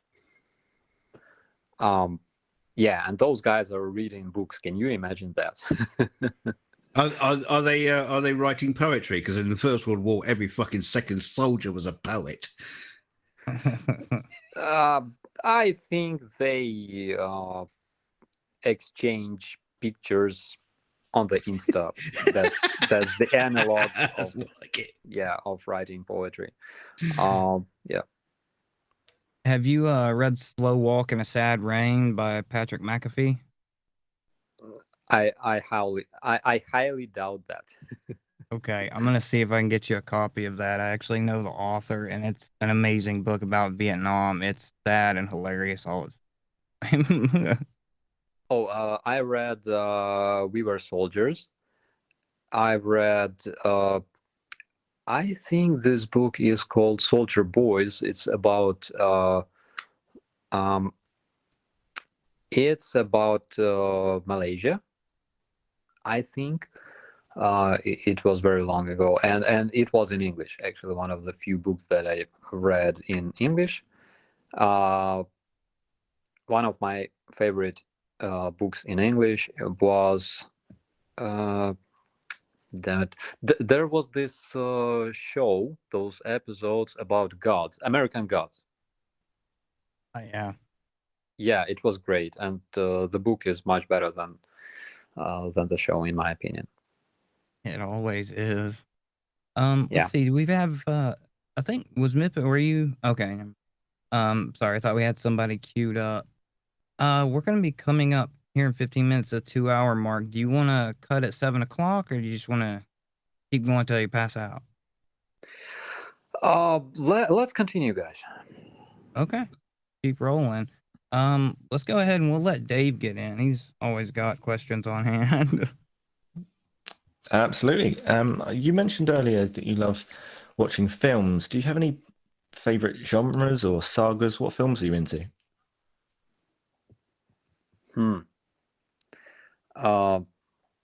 I definitely don't like anything related to action movies, except Identification of Bourne. Bourne's Identification, right? Anyways, yeah. Is that Bourne Supremacy? The Bourne Identity. Yeah, that one, Identity. That one was nice. I'm into comedies more because I have a lot of action in my real life, and sometimes even too much of it. So yeah, basically everything like comedy and stuff like that. Are there specific ones? Are we talking more UK film industry, American, or where do they come from? I'm a big fan of Ricky Gervais. Nice. You're my man. And also I'm a big fan of David McSavage. Actually, we met the other day in Kiev, and we've been to Bucha and Moshun, and I think that I acquired a lot from British humor. It's hilarious. And I was a big fan of Benny Hill, so I literally saw every episode of Benny Hill's show. God, don't start the British comedy conversation. We'll be here for 3 hours. It's because it's better than the Americans. Would you start swapping quotes? But still, there's a time limit, man. Sure thing. I will quickly just throw in though. I did. I've been on the farm for about a year, but before that, I grew up roughly where Ricky Gervais grew up. I mean, he was born on the Whitley estate, and I've got mates who have just moved in there. And I wouldn't say it's like Ukraine, but it is a shithole. What, you got a farm in Reading? No, I'm in Somerset now. Used to live in the sort of Wokingham area. It is a slightly more affluent part. We like to think, because we're a bit up ourselves in Wokingham, because we have a bit more money. But Reading is a bit of a You're on a faux farm, and I went there at university. Went to Reading University, so yeah. I'm sorry to hear that. No, it was actually quite good until you got off the campus. Yeah, exactly. I mean, they've thrown some money at it, but yeah, I love Gervais as well. Have you are you into sort of various different other comedians? Like I'm thinking of George Carlin and those types of people. Have you heard of them? Oh no, I don't think so. Well, actually, the way I learned about Ricky Gervais is because I think like years ago I played Grand Theft Auto 4, and he was in the game. and I liked him because it was hilarious. Yeah. And then I learned that he's an actual person. There was this episode about going commando and acquiring AIDS, and yeah, the man I has found no it, boundary. yeah, He I doesn't. found it exciting, so to say. Yeah, definitely. I'll tell you what, you won't see him at the front line entertaining the troops. Yeah, that would be awesome. Yeah, was he on the Let's see. radio in the game? I can't remember. So I in must the- let Aaron talk. Yeah, Oh, I was in just the gonna game, say it's yeah. So in the game, you're visiting some kind of theater, and there he is. yeah, I couldn't remember. I knew he was in the game. I couldn't remember where. Sorry, Aaron. You crack Oh on. no, you're good. I'm sorting stuff anyway. Let's drop in another viewer question. I'm gonna ruin the good mood here, but Donny Boy 73. What are you hearing, Starsky, as to how the sanctions are affecting ordinary Russians? So from what I know, they have they lack some specific things, like their laptops cost cosmic money. For example, their Apple laptops were sold for almost 1 million rubles each. It was like already a couple of months ago. They lack a lot of parts. For example, if your cooler is dead, that's a problem, because like here you can change your cooler in like seconds. In Russia, it's currently a problem because they cannot buy new parts. But They isn't all cannot. that stuff coming from China, though? China doesn't produce everything. I mean, China doesn't produce those microchips that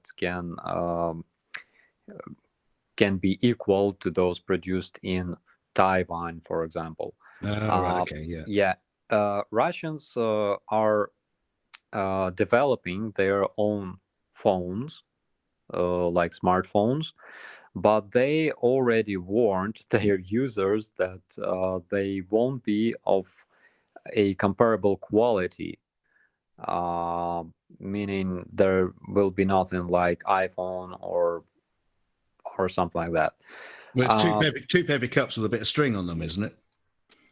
Kind of. So I saw that test videos that were recorded on their new phone, and remember those old web cameras, like in the late 90s, that supported 320 by 240. So the quality of the video was kinda better than that, but it sucked. And that's like one of the signs of those sanctions. So of course, Russians completely forgot about such things as hamon and like French wines and stuff like that. If I'm wrong, please tell me if I'm wrong. But they lack a lot of food that was produced in Europe. And funny thing, whenever they receive those sanctions, for example, since tomorrow, Russia will not be receiving some kind of, I don't know, cheese. So they literally bring this cheese into a big pile and destroy it using their tractors. It happened like a lot. So I remember that at some point they were destroying our candies that were produced in Ukraine on the Roshan factory. it was funny as hell. On the other hand, you realize that there's a lot of Russians who did not deserve it, and they will never be able to, I don't know, eat that food. So yeah, it's crazy. They produce. Oh my god, I saw that stuff in one of their rations. God, there's this vegetable. I don't know how to spell it, but it sucks. It's gross. So they make porridge out of that vegetable, and it's crazy because we add it to salads and not often, but they do freaking porridge out of it. And yeah, well, their food sucks. I don't want to sound racist, but it's kind of true. So when we visited this school in Hostomel, there were their famous she and their tomatoes and butter just scattered in the yard, in that playground.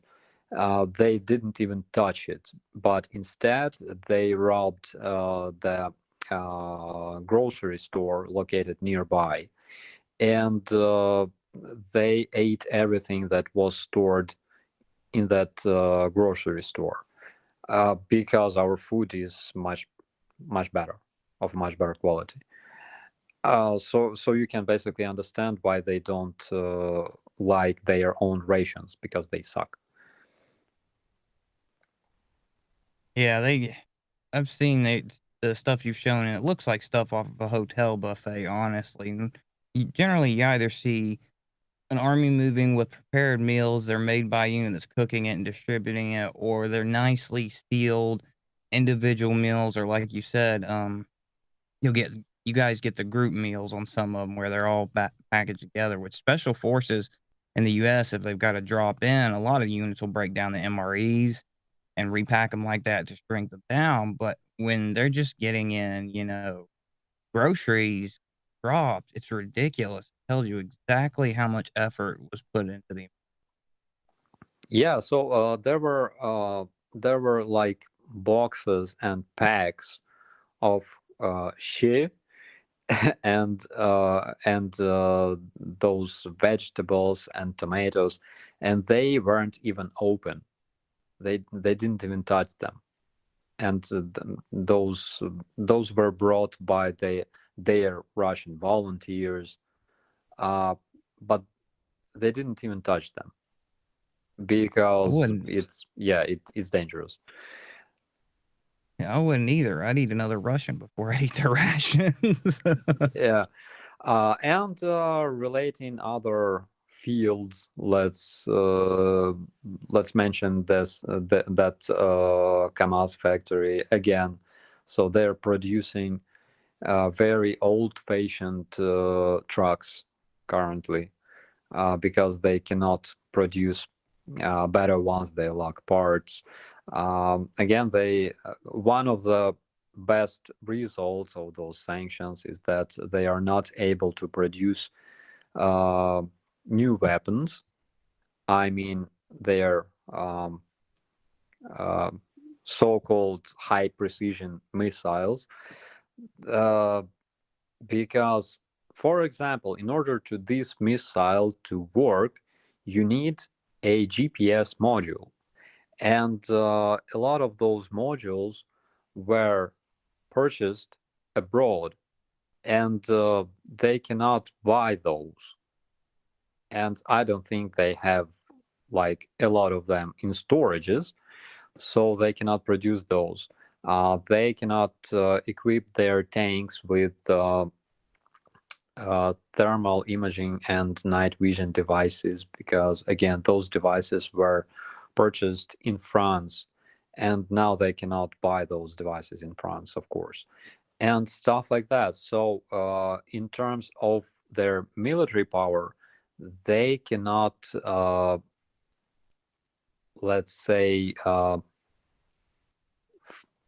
they cannot build new tanks instead of those that they have lost in Ukraine.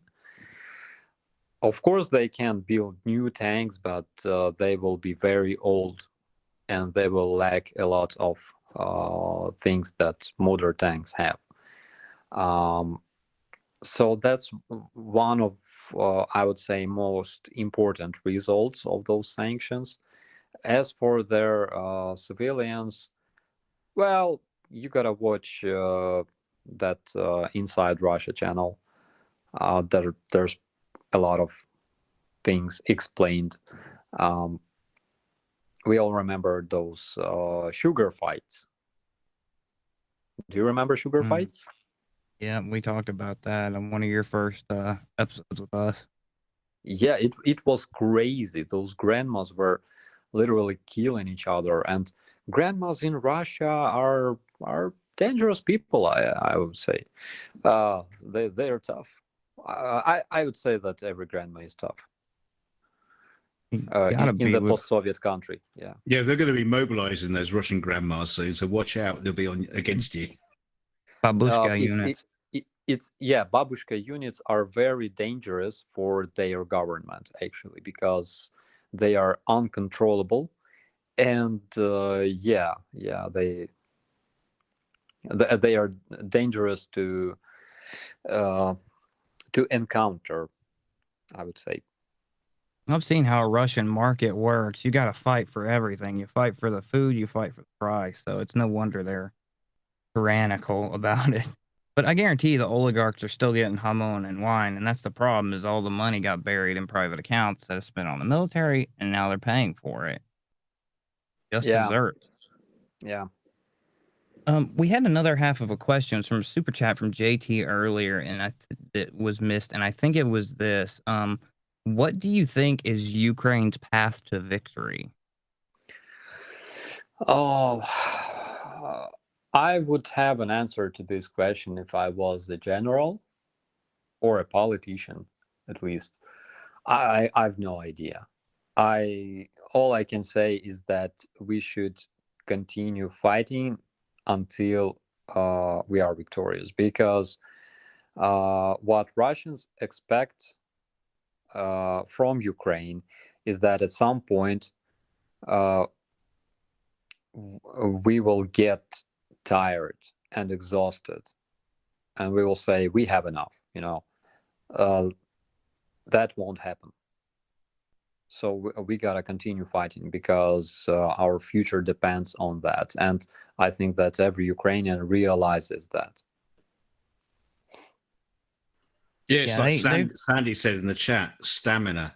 Just got to keep going, and we just got to keep on giving you the weapons and whatever you can use, and just let's just hope you just keep on pushing. Yeah. So I hope that this war ends soon, because they are ruining my vacation that was planned in July. But in case it's not finished, to hell with that vacation. Anyways. So, we will continue fighting, that's for sure, and we will not stop. The other question is, we need weapons to be able to fight, to be able to continue fighting. And this is where we depend on our allies a lot. Yeah, I think that's our focus right now, is keeping you guys nice and supplied, because nobody wants to get into direct combat. We've got a couple. Sorry, I was going to say, you need fresh weapons and fresh troops. I mean, you guys, we can't expect you guys to just keep on fighting and fighting and fighting the same people every day. I mean, there's a lot of people in Ukraine who still haven't been dragged into the fight. It's like, adult men and whatever. But yeah, I don't know. More volunteers from outside? I don't know. Yeah, they're not going to break the Ukrainian morale or spirit. They underestimated it, and that is their single greatest mistake. We've got a couple of older super chats, and then we've got a new one in. So I'm going to hand off to Aimee to get those knocked out of the way. Sure. Thank you so much. We do have 3. We had one from Raven7 for £8.99. It didn't have a message. So if you have one that you want highlighted, just let us know and we'll do that for you. And then we also had one from Jane E. Adair for £1.79, which also had no message. Same thing. If you want something highlighted, just let us know, please. Thank you so much. And then we had one from Egil Anderson for 50 Norwegian krona. Said, how many POW do you have? Thank you so much, everyone.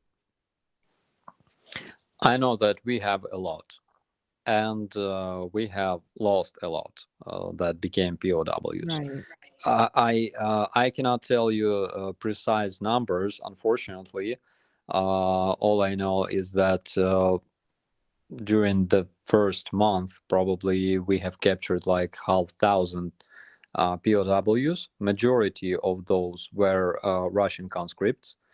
We were lucky to capture a bunch of their pilots before they started damaging their ejection systems. And some of those pilots were experienced pilots who participated in operations in Syria and who bombed Aleppo and stuff. And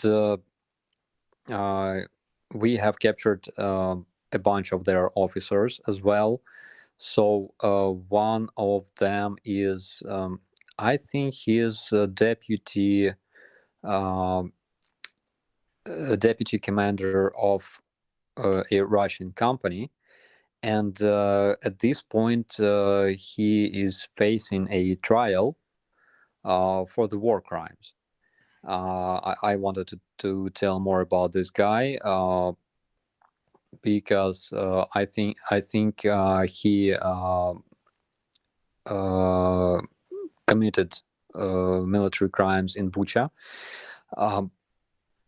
and at this point we have already exchanged a lot of them for our guys, which is great because we need to bring our guys back.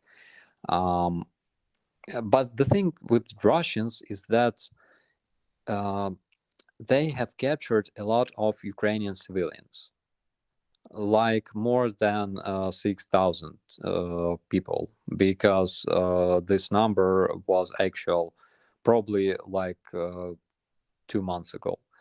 And they are exchanging our civilians for their soldiers in a big number of cases, which is kind of not fair, but that's what they do.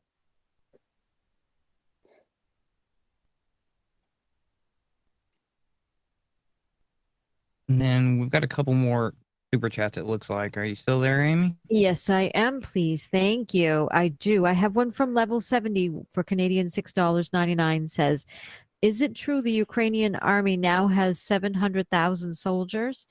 And then we had Junebug 72 for $12 American. Says, Operator Starsky, trivial, but as I was walking my dogs in my chair, I saw 2 homes in my Northern California home with huge Ukrainian flags flying gloriously. Slava Ukraini. Thank you so much. Yeah, it's always a pleasure to learn that Ukraine is supported like everywhere around the world. So I'm receiving a lot of photos from my friends and from followers. A lot of photos made, I don't know, like on a Japanese subway station, for example, where they were selling random stuff and gathering, money for buying gear for Ukrainian soldiers, and things like that, or like yellow and blue flag somewhere on a building, or some house decorated in blue and yellow.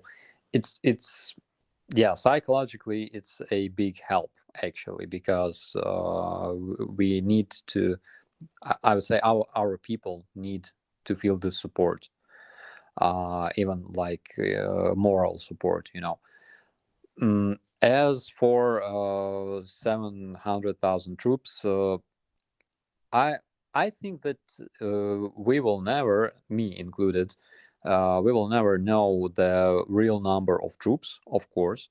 But I would say that the number is kind of close to 700,000 men. We have a lot of territorial defense guys who are stationed in their home cities because we expect Russian Russian invasions from different areas.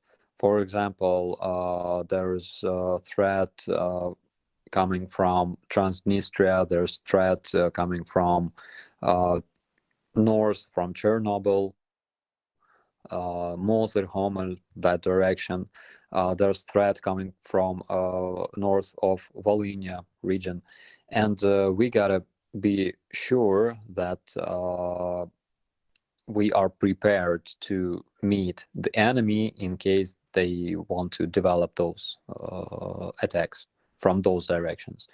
That's why we have a lot of our defense forces still located in the cities, while our professionals, our army, our national guards, our special forces, our police, working on the front lines in the most dangerous areas at this point.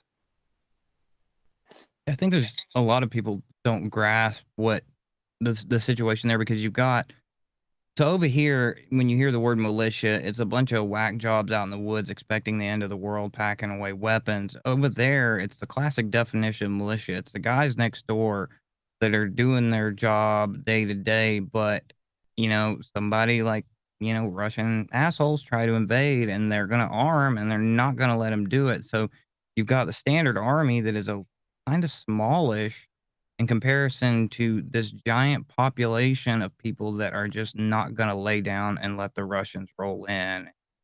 That's a very amazing thing. Yeah, it's true. So a couple of days ago, I met two guys from Sumy. They participated in the combat against Russians from very first days.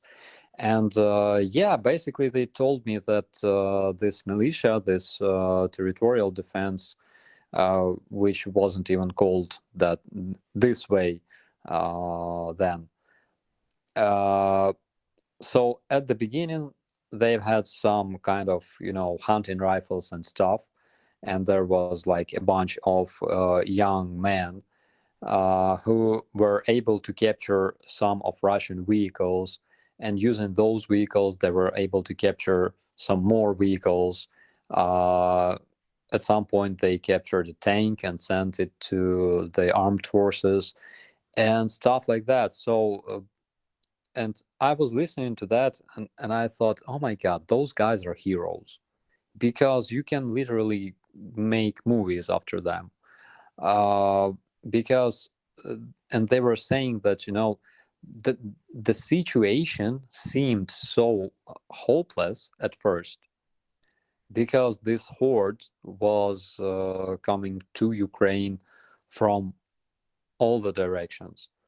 If you look on the map of Ukraine, basically north, east, south, and partially southwest, we are kind of surrounded, like for real.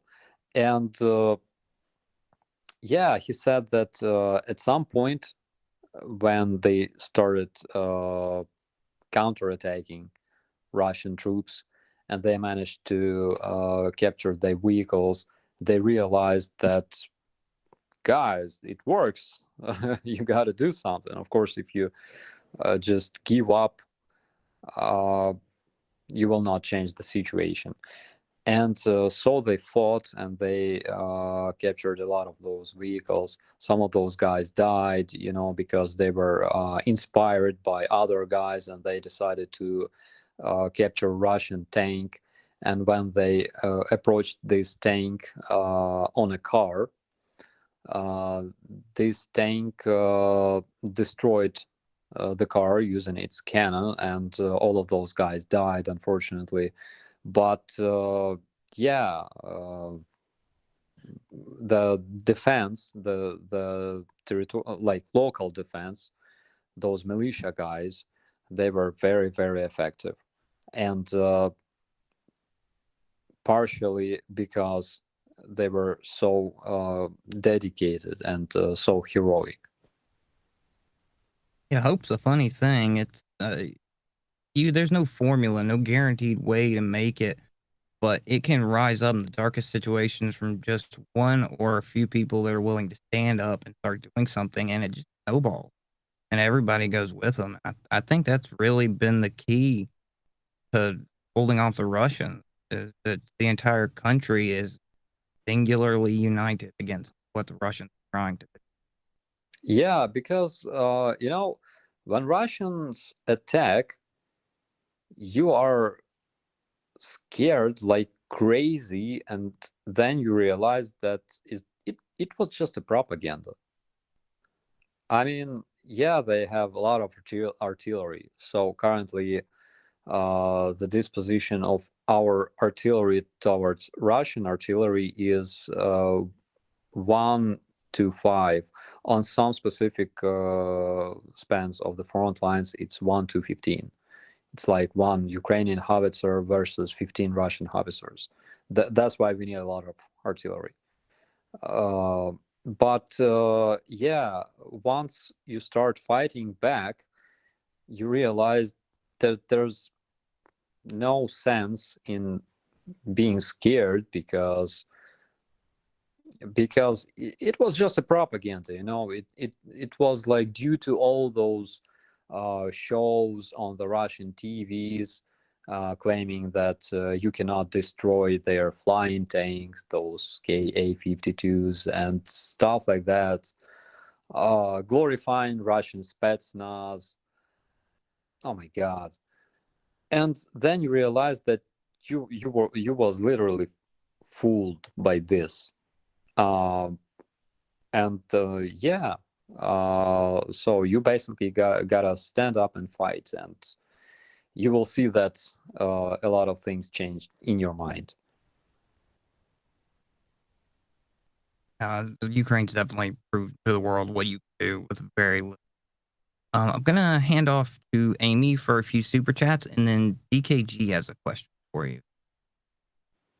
Yes, please. Thank you so much. We have Simon Shorthouse for Australian $10 says, inside Russia says they are going to make the Moskvich car, but it's going to be made in China with wheels removed. Then they put the wheels on in Russia and say it's Russian made. Oh my gracious, that's interesting. Then we have G Fox, interesting name, for £5 sterling says, would be possible to get used bullet shells that UA Army uses from smallest to largest for donation to Army. That would look nice in my man cave. Then we have, thank you so much. Then we have Jeremy Burton for $10 says, Operator Starsky, I've got a question to ask. How much would you sell one of those engines from the Orlan 10 drone that your troops shot down? Thank you so much, everyone. I don't own that engine. But you can find the price for such engines on AliExpress and other similar websites. So basically, it was a Saito engine made in Japan. It's used by people who make those RC models of the airplanes. I don't own that airplane. So it was owned by our recons who passed this airplane to our authorities after unboxing it.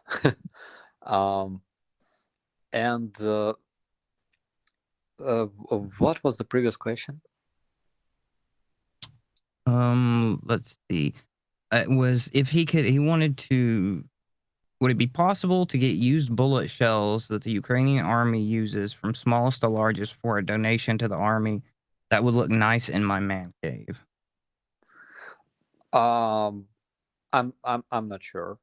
Probably, yeah, I think.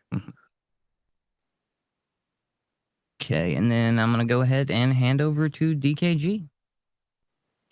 Oh shit! All right. Yeah, look, you were talking about propaganda, and now I saw some videos on a channel that shall not be named because we're all blocked and all that kind of shit. But I will not mention them. You haven't been on their channel, but they were showing a video of a mobile recruitment center in Russia, saying, "Oh, look at this! Isn't this stupid? All the Russians have got as a mobile recruitment center." Now, I've seen that in this country, in the UK, where you have a mobile truck that goes around. It sets up a display and tries to recruit people into the army or the TA or whatever, the territorial army. And then they had another video, which was, it's called a Vox box, where you interview people on the street, and they were asking them, would you fight in Russia if Russia mobilized? And as soon as they said, yes, I'll fight to the death, and they said, well, could you sign up in this book and we can contact you in the future? A lot of these people ran away. Now, what I found wrong in this was a video, right? This was a YouTube video. Now the critical side of me says, well, okay, so they didn't edit in all the other people who signed in the book. They just edit the people who run away.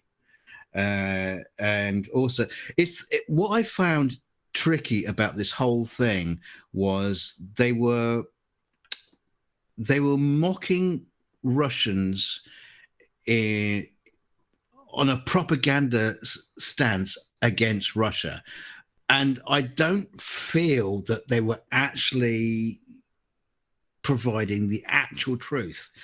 Like I say, we deal with flat earthers all the time, and they lie. So why is it that they're using videos about other people who may possibly be lying?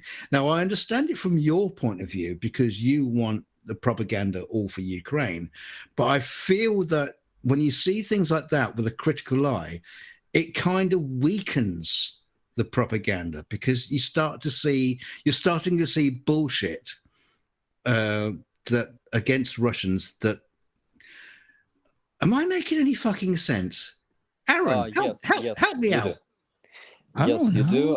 Actually, we have a bunch of channels on Telegram.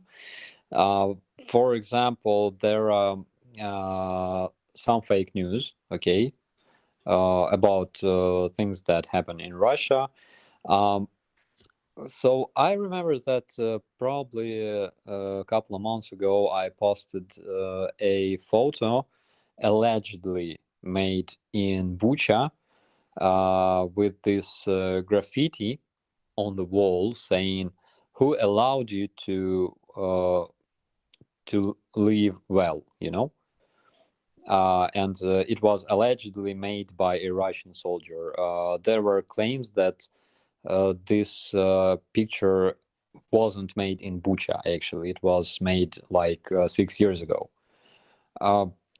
I'm not sure whether it's true, because it comes from Russian Yandex search engine.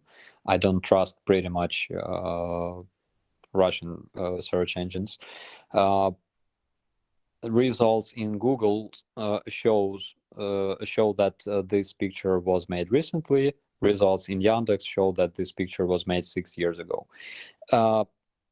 But yeah, in case it's fake, it's a bad fake, because yeah, such things,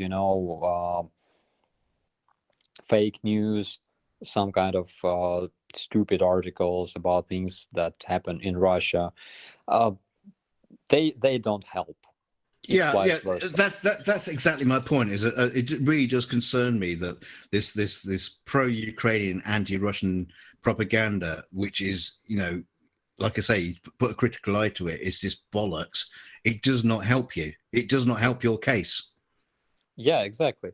And especially if opinion makers start sharing those articles or pictures or videos or whatever without checking them first. So fact checking is a must. And there's another side of the medal.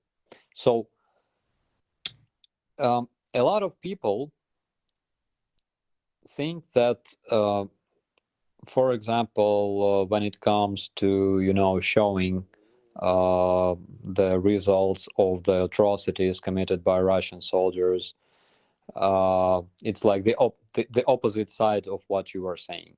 So they don't believe that this could actually happen, and they believe that this was actually Ukrainian propaganda. So basically, they don't understand how bad they can be in real life, while we understand, because we were fighting against Russians for like centuries. And basically, exactly 100 years ago in Ukraine, we've had a similar war against Russians, by the way.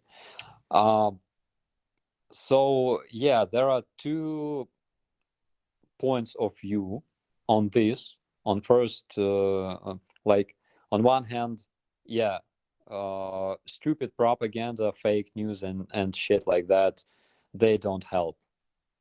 They only make things worse, because they make Ukrainian media less trustful, right? Yeah, exactly. If you do like do fact check it and it turns out it's just a fucking lie, then why believe anything you say?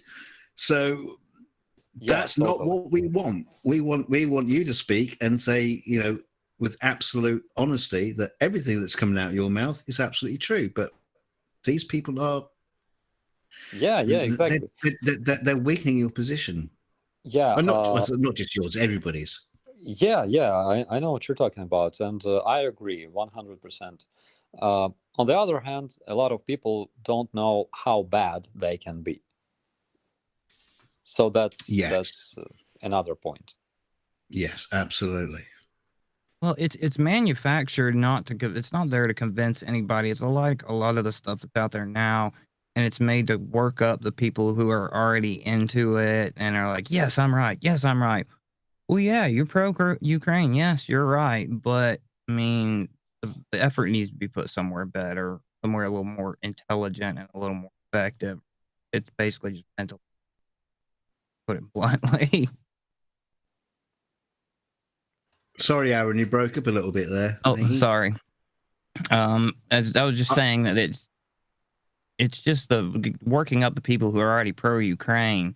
It doesn't convince anybody. So it's good to be pro-Ukraine, but on that stuff, put your effort into something a little more intelligent, a little more effective, because otherwise it's just mental masturbation. It's useless to the actual effort. Yeah, I agree. The key word here is fact checking. So you gotta check everything. You gotta question everything. Whenever you receive some kind of information, you gotta double check it. So trustworthy information in military terms is the information that was confirmed by 3 different sources. That's what we use to confirm information, for example. Fact checking is a must, guys. Yeah, we saw very early on in the war, even the BBC were caught out by showing videos that were like years old, and they hadn't even checked them. So they ended up doing a whole article on their website about how to fact check and how to, and they sort of like reiterated, yeah, we've been caught out. It's easy for everybody else to be caught out, and we see it so often on other people's channels. Yeah, it's true. Well, it's like, I showed this map on one of my previous streams. So I was wondering, like, why are Russian trolls are so sure that Ukraine is losing the war? And then I received this map of Ukraine that was shown in Russian media on the 9th of May on their victory victory day, pardon. And it was showing, you know, kind of combat zones where there's no combat, like around Lviv. And Lviv is practically on the border of Poland. No, not on the border, but close to the border of Poland. And there were areas according to this map, Ukraine, like 2/3 of Ukraine were literally occupied. And I was like, what? And yeah, and they show this stuff to their audience, and their audience is convinced that, oh my God, just couple more days and those Nazi ukers will just give up. And where did they get the map from? They just made it up. Yeah. And so like Donbass and Mariupol and that corridor to Crimea, it was marked as not occupied by, but like controlled by Russians, as well as areas around Kharkiv and Chernihiv and Chernobyl and around Kiev. So by 9th of May, there were no Russian soldiers whatsoever. But on this map, they were marked as controlled by Russian troops. And then there were like territories marked as territories of ongoing combat, and like literally 2/3 of Ukraine were marked as such, including like Western Ukrainian cities like Lviv, which is crazy. Like Lviv, come on, guys, it's like, it's stupid. And then I realized that this is why they're so convinced. So because my audience on my channel is growing, the number of bots and trolls is growing as well, of course. And I'm literally happy whenever I see those commentaries, because it means that they don't like you very much. No, not that. First of all, when you see Russian trolls with that butthurt that they show in the comments, you realize that what you are doing is right, okay? And another thing is that whenever Russian trolls are commenting in your videos, it means that they are giving your video a free promotion with their commentaries, because you know how those algorithms work. And because of this free promotion, we can attract even more attention of international audience to this video, and we can raise more funds in order to buy more gear to our soldiers to eliminate more orcs. So basically, they are helping us to eliminate themselves, which is amazing in my opinion. See, this is one of the things that's so great about your channel and why you come on here, because you are, even though you should be, you're not over propaganda. You're not pro propaganda. You just tell it as it is, as it's happening, and you just tell us, you know, what's going on in your life. This is what's happening today. This is what's happening tomorrow, and you know,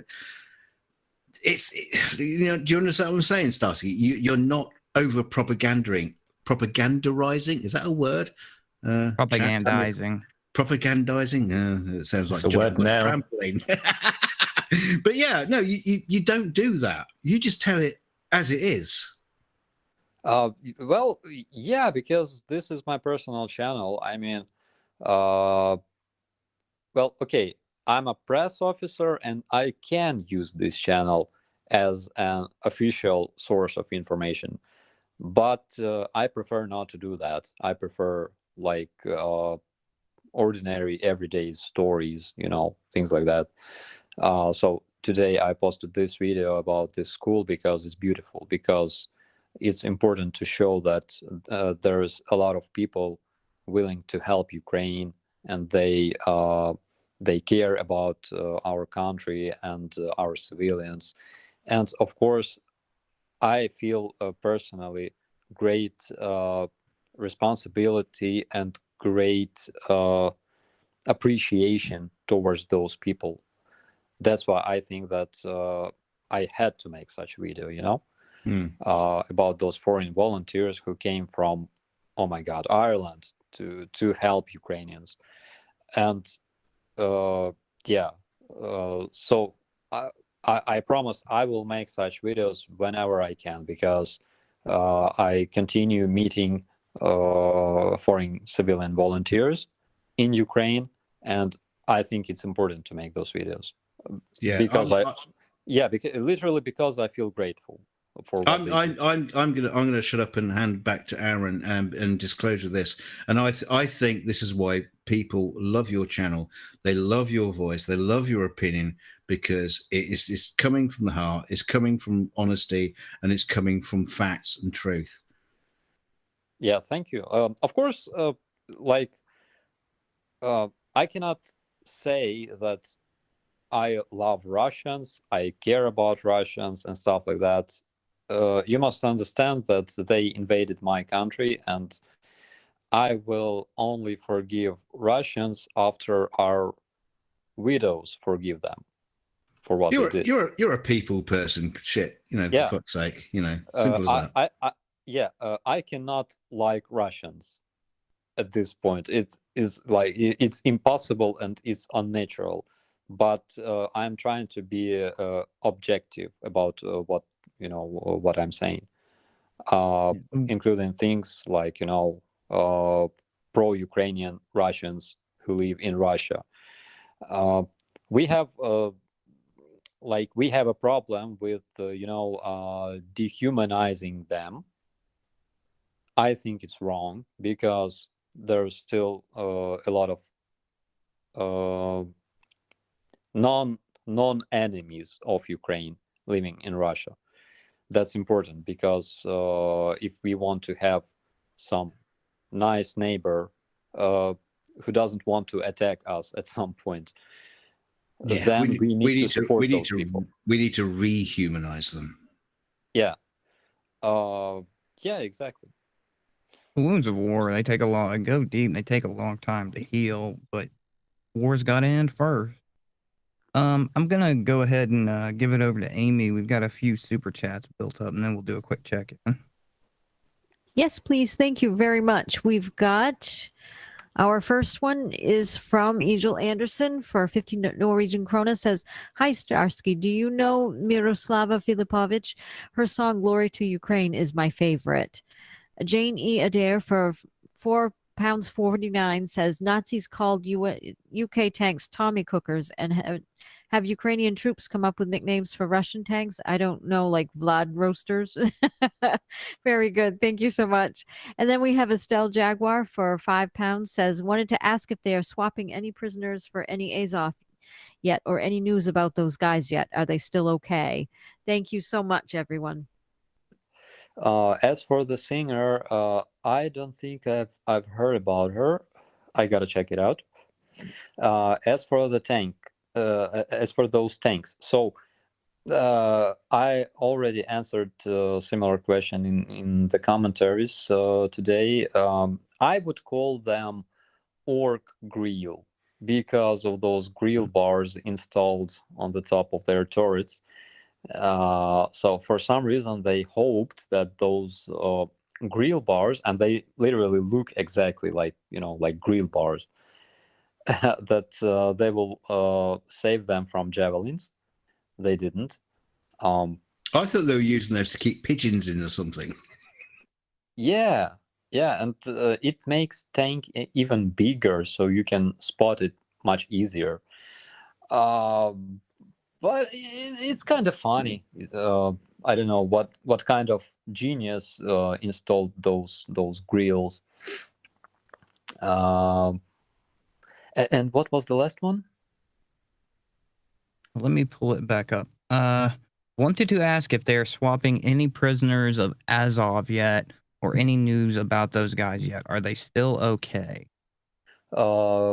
Unfortunately, I don't have that information yet, but we hope that they will, because you see, they wanted to adopt this law about Azov being a terrorist organization, which will make it much more difficult for us to swap our guys for their guys. Wait, what? Yeah. In what way? In what way is it a terrorist? They're Sorry, pissed Aaron, go off on. because some of them refused to fight or refused to surrender. That Those makes them guys a would not go terrorist. down. And it's bullshit, but that's why they're doing it. We're Okay. losers. Come on, Facebook is a terrorist organization according to Russian legislation. My family's on there, so sometimes I would agree with them. We're on about 3:43 a.m. your time. What do you think? You want to go until the hour and call it then? Let's continue until the end of the show, I think, because otherwise I would be a bad press officer. Anyways, If you get demoted, it's not our fault. All right, You're disclaimer. you're a great press officer, but you got to sleep for fuck's sake. I will when it's over. You'll sleep when the war's done. Yeah.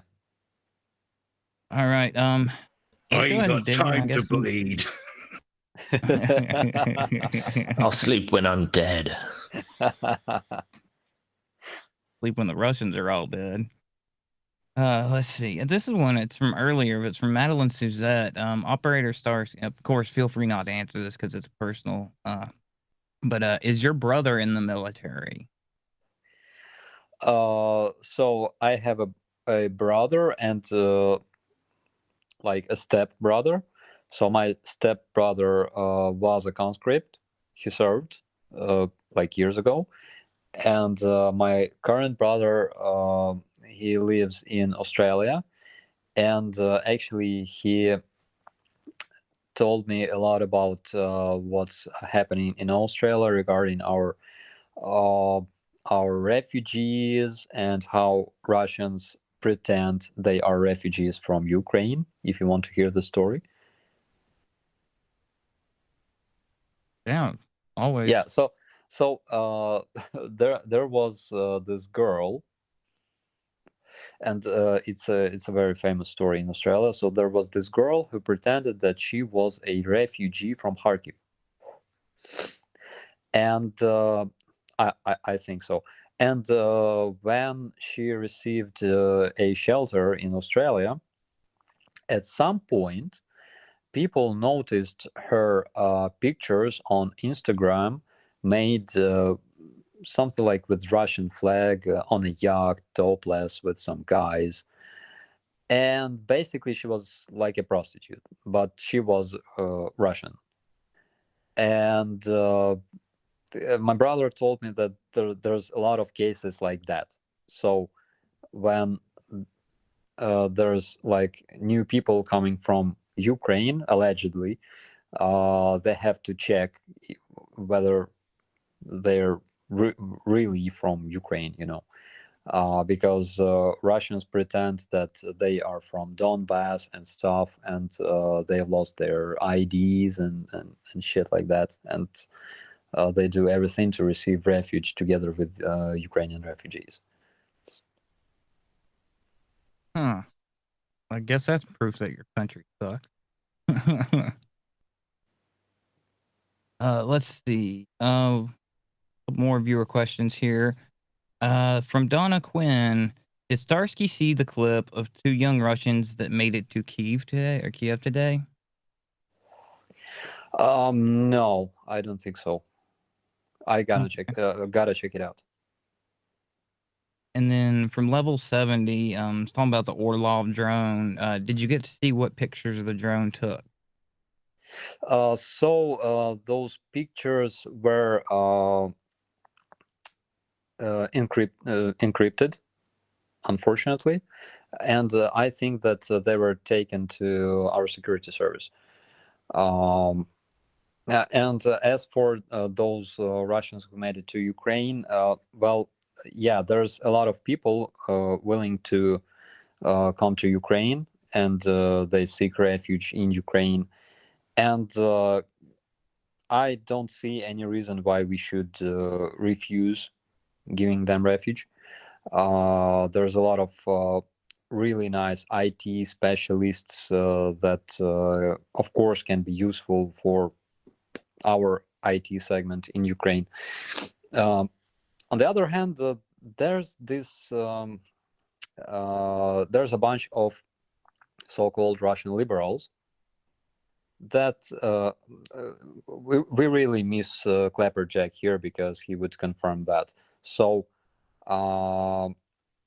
there's one thing that's even worse than Putinism, and that is Russian imperialism, actually, and it's regardless of their political views. So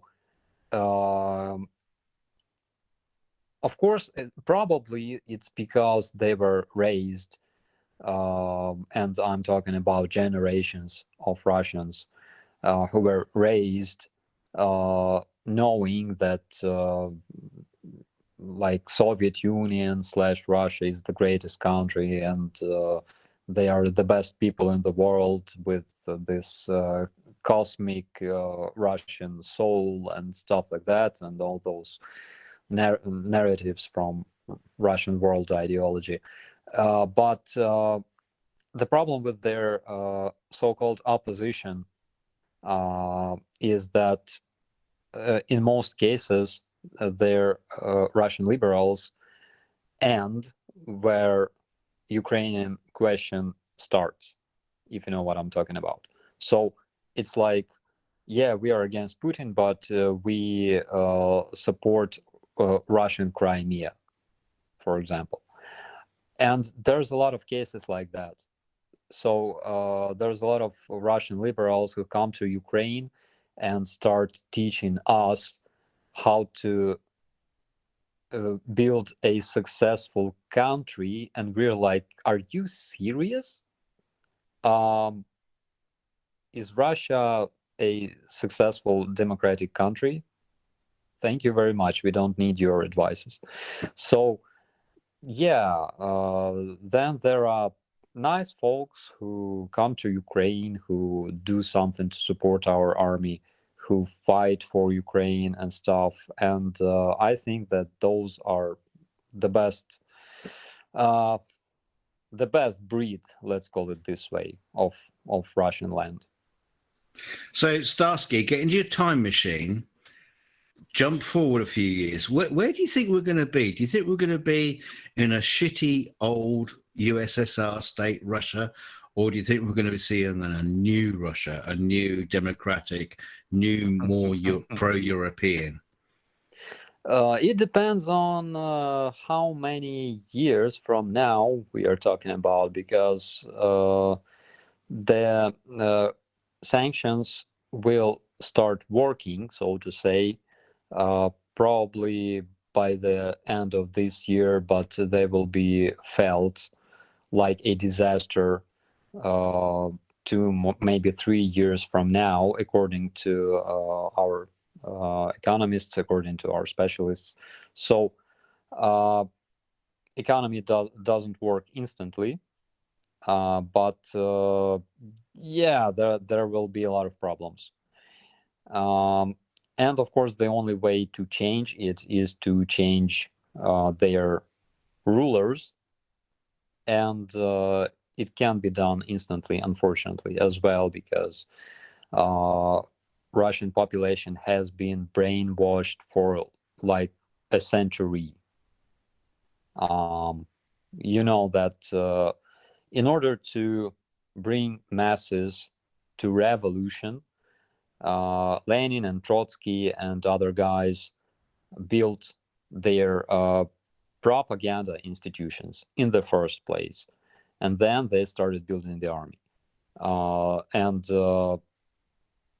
We are talking about the most efficient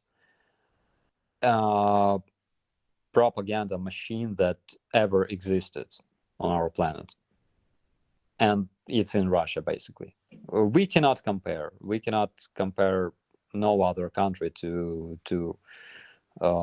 their propagandists. I don't know why, but I always end up comparing it to Star Trek with the Federation and the Klingons. Probably, but Klingon is not an Earth country, unfortunately.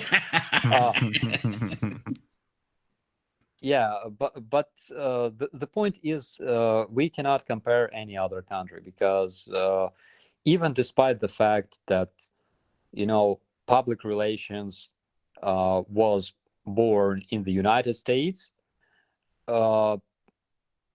it cannot compare to what Russians have.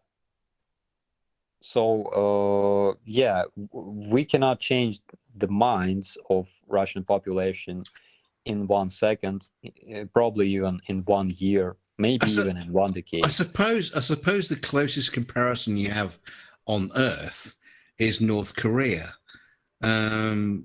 with their kind of closed off world. Nobody has any clue what's going on outside the world, and it's purely propaganda within the country. That's the only comparison I can think of. Maybe China, but maybe even China not so much now. But I don't know. Yes, the difference is that Russian propaganda works outside of Russia. Not as much today, fortunately, but it works outside of Russia. So they have a lot of their influence agents, their influencers, in YouTube, in TikTok. So they've had their Russian channels in English, like Russia Today and stuff, because unlike Russia, North Korea doesn't want a world domination, and Russian soldiers have this popular saying, "We want mir, and preferably all of it." So yeah. Well, Russia went from being a feudal state to a quote unquote communist state, which was really just a cloak for just an oligarchy. It was still rich people were in charge. They kept resources, they kept money, they made it look like it was a communist country. Well, then they went democratic, and you were still in the same situation. You had rich people who are essentially still kind of a modern noble ruling over everything, but they've been running with a cloak on them ever since they quote unquote became communist. Well, a bit like the US system. Yeah. Well, don't even get me started. Don't get me started on that one. Ukraine invade America. Come on, let's do it. So there was a very famous Russian writer. Oh my God. Don't blame me, please, but I don't remember his name, but he was famous. Okay. I don't like to read as much as my guys do, but I remember his quote. He said, "Wake me up in any century from now, and I will tell you exactly what happens in my motherland, Russia. People are drinking and stealing." And it was this quote was made like 100 years ago. Actually, I gotta Google it. Well, I'm doing one of those. Yeah. So, and basically, yeah, this is how it works. Well, that Commander 401 just posted in our questions room on Discord, and I'll paraphrase it, but talking about the Russian propaganda seeping out in 2017, they had a they had a march in Charlottesville here in the United States. They were Nazis and they were screaming that Russia was correct. We've seen the crazy splatter conspiracy theorists, all of them. They keep screaming Russia is correct, and it's the most simple-minded, psychologically susceptible people just break it, and for some reason, and they buy into it. And I don't know if it's just because it's super simple, or because it's the opposite of what everybody else, the general consensus, is saying. But yeah, they eat it up like it's candy. Yeah, just They're people just being dumb. reactionary. People Yeah, are dumb. So, according to I believe this is the information from CIA, but I may be wrong here. But it totally reflects the information that we have. That most of far right and far left organizations in Europe are funded by Kremlin. And they both have different purpose, but same mission. Okay, I will tell you a bit about that upcoming blog that I'm trying to make next week. So I've spoken to different people in Ukraine. I've spoken to Muslims, Russians living in Ukraine, Jewish people, and I asked them like the same question: is there a Nazi regime in Ukraine? Have you ever heard or felt some kind of discrimination? And one of my speakers, she's a Muslim, and she is chief of the Muslim organization for protecting the rights of Muslims in Ukraine. So she told me that there was a group of Nazis that they encountered here in Ukraine. And because in Ukraine, Nazis are illegal, of course, like in any other democratic country, she contacted our security service. And this security service, they told her that this organization is controlled, like one of their chief members is a Russian. And this organization is basically controlled by Russians according to their information. And basically it's like everywhere. So we've had a bunch of mobs, let's call them this way, of far right dudes here in Ukraine, and like in 99% of cases they are controlled by Russians. So our security service had all the evidences of them talking to their command in Moscow, their communications, their letters and stuff like that. Yeah, it's New World Order conspiracy theory bullshit. There's no rhyme or reason to it. I don't understand it at all. That's where I stand on it. We've got a question from, I don't remember. Well, I think we mentioned something about this last week. It's from Vitaly, asking what's the latest on the U.S. multiple launch rocket systems. And he's asking about will they be sending long range, which we discussed the fact that you guys probably aren't getting those yet. But what about the multiple launchers? Again, as in most cases like that, we will only learn if those systems made it to the front lines as soon as we have opportunity to see videos of them eliminating orcs. But from my information, they are being delivered already. You basically don't know until the package shows up on the front door. Yeah, exactly. Because, well, Amazon.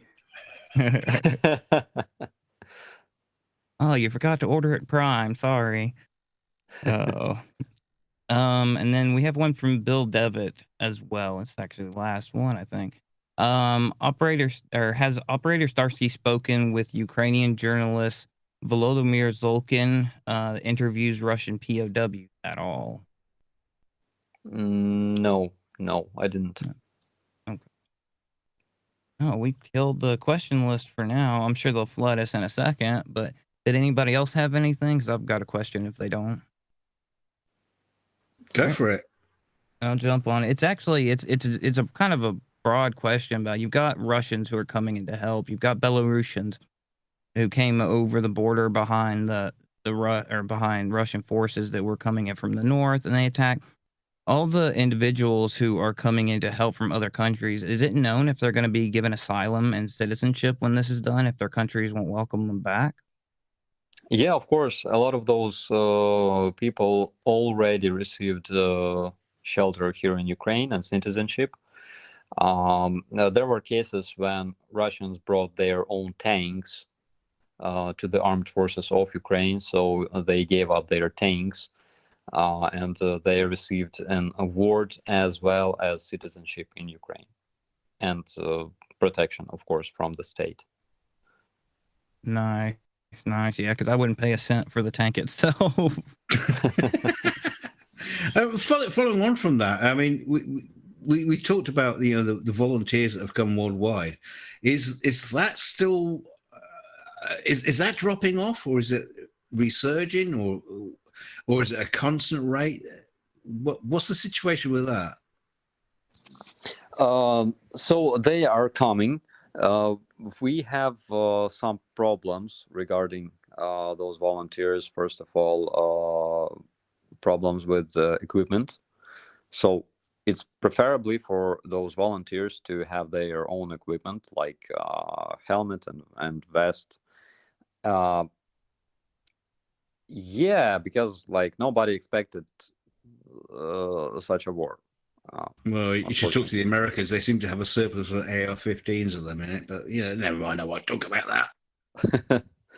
Yeah, God, those things are rolling out like crazy. Yeah, there's like different stories. There are stories of like international volunteers being heroes and professionals, and of course there's a lot of videos of them working on the front lines and improving Russians in any way they can. I mean, do you literally have situations where these guys are thinking, oh, for fuck's sake, I wish they weren't even here helping? Do you know what I mean? It's like, we could do without your help. You're just making things worse. And on the other hand, there are different stories. So, for example, there was one unit created from former NATO soldiers, and during the very first shelling, they were like, where's the support? Where's the aviation? Where's artillery? We don't want to do that. We don't want to participate. And we're like, come on. This is how we do it in Ukraine, dude. Because they got used to the fact that they have like everything they want. Like artillery, no problem. Aviation, like, we'll be there in a couple of minutes. And when they faced the situation that Ukrainian soldiers face every day, so basically you're catching shells 24/7, and you gotta survive through the day and somehow through the night without like aviation support in most cases, and without much artillery. And yeah, this is what we are facing every day on the front line. They weren't prepared for that. So there are different moments, but in general, they are great guys because they have combat experience, and they like money is not their biggest motivation. Their biggest motivation is free Ukraine. because free Ukraine means free world. Yeah, those guys are great. Okay, let's say we've got a few super chats on hand, and then a few of us, like one of us, needs to go feed their child before they turn cannibal, and I need to get some food in my stomach. So I'm gonna hand off to Aimee, and then I think we'll do some wrap up. That works. Yes, that would be great. My son is gnawing on my leg now, so I gotta shoo him off. Let's get to these super chats real quick, please. Thank you. We've got one from Susie Q for $10 says, "How much does some of the ammunition and artillery weigh that the soldiers carry and use?" Then we have level 70 for Canadian $6.99 says, "Does Starsky agree with Kirilo Budanov's assessment that the turning point of the war in favor of Ukraine will be in mid-August?" And then we also had one from Jacqueline Dyer for Canadian $13.99. Did not have a message on it, but if you have a quick question, we can make sure to highlight that for you. Thank you so much, everyone. I agree with him because, well, judging from the rate of Russian casualties, we can expect that around August, I would say. Still, I hope that it's going to happen a bit sooner because I still want to have my vacation in July. But anyways, as for the equipment, so sometimes it can weigh up to 20, maybe 30 kilograms. So you have, there's different kinds of armored vests. There are armored vests with ceramic plates that don't weigh much. One plate can weigh up to 3.5 kilograms. Not too much. They aren't heavy. But in most cases, you're carrying this huge, heavy vest that weighs, I think, around 12 kilograms, plus like 1 kilogram. In case it's a Kevlar helmet, it's less than 1 kilogram. In case it's a metal helmet, it's more than 1 kilogram. Then you have 3.6 kilograms your AK-74. Remember, it's not AK-47. And there's like your additional ammunition, which is probably 4, maybe 5 kilograms. So we already have almost 20 kilograms, okay. Then you have your extra ammunition, which is 5 more kilograms. Then you have water, of course, probably a liter, maybe more, 2 more kilograms. So if you have 20 kilograms on yourself, you are lucky. Because if you're going to a mission, you will also have your backpack with your additional thermal underwear, your additional water rations, and you are lucky if you're just if you only have an assault rifle, because if you're a machine gunner, you're gonna have 7.5 kilograms in your machine gun, and you will have a lot of bullets. I mean a lot.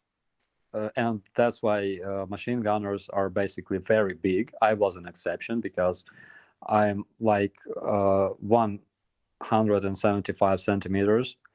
I was in my best times. And I'm not a big guy.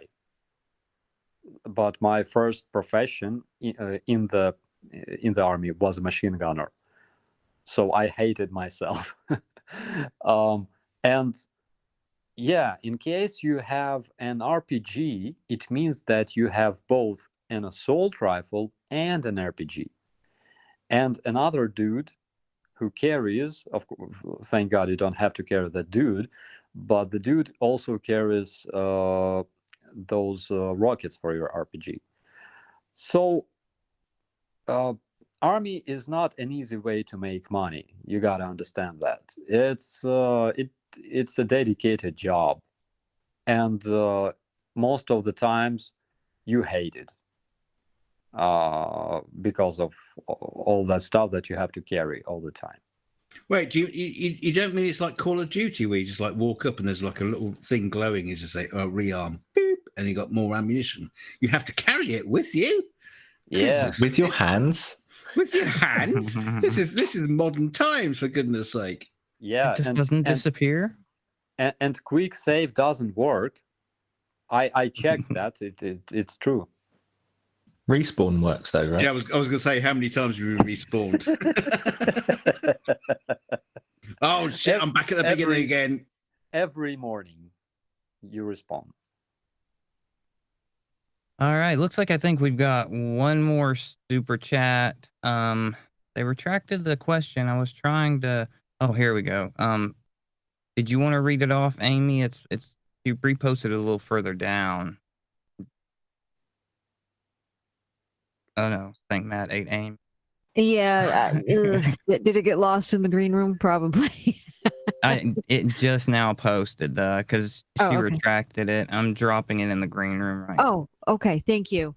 All right. Thank you. It says, is it true that early in the war, Russians booked tables in Kiev restaurants thinking they would celebrate straight away? That's an interesting question. That's funny. That is funny. That is. It's 100% true, and I can also tell you that a lot of Russian soldiers, like Russian officers, brought their parade uniform with them. So we captured a lot of those parade uniforms with medals and stuff like that, because they anticipated a celebration in Kiev on the 9th of May, and they wanted to have a parade in Kiev.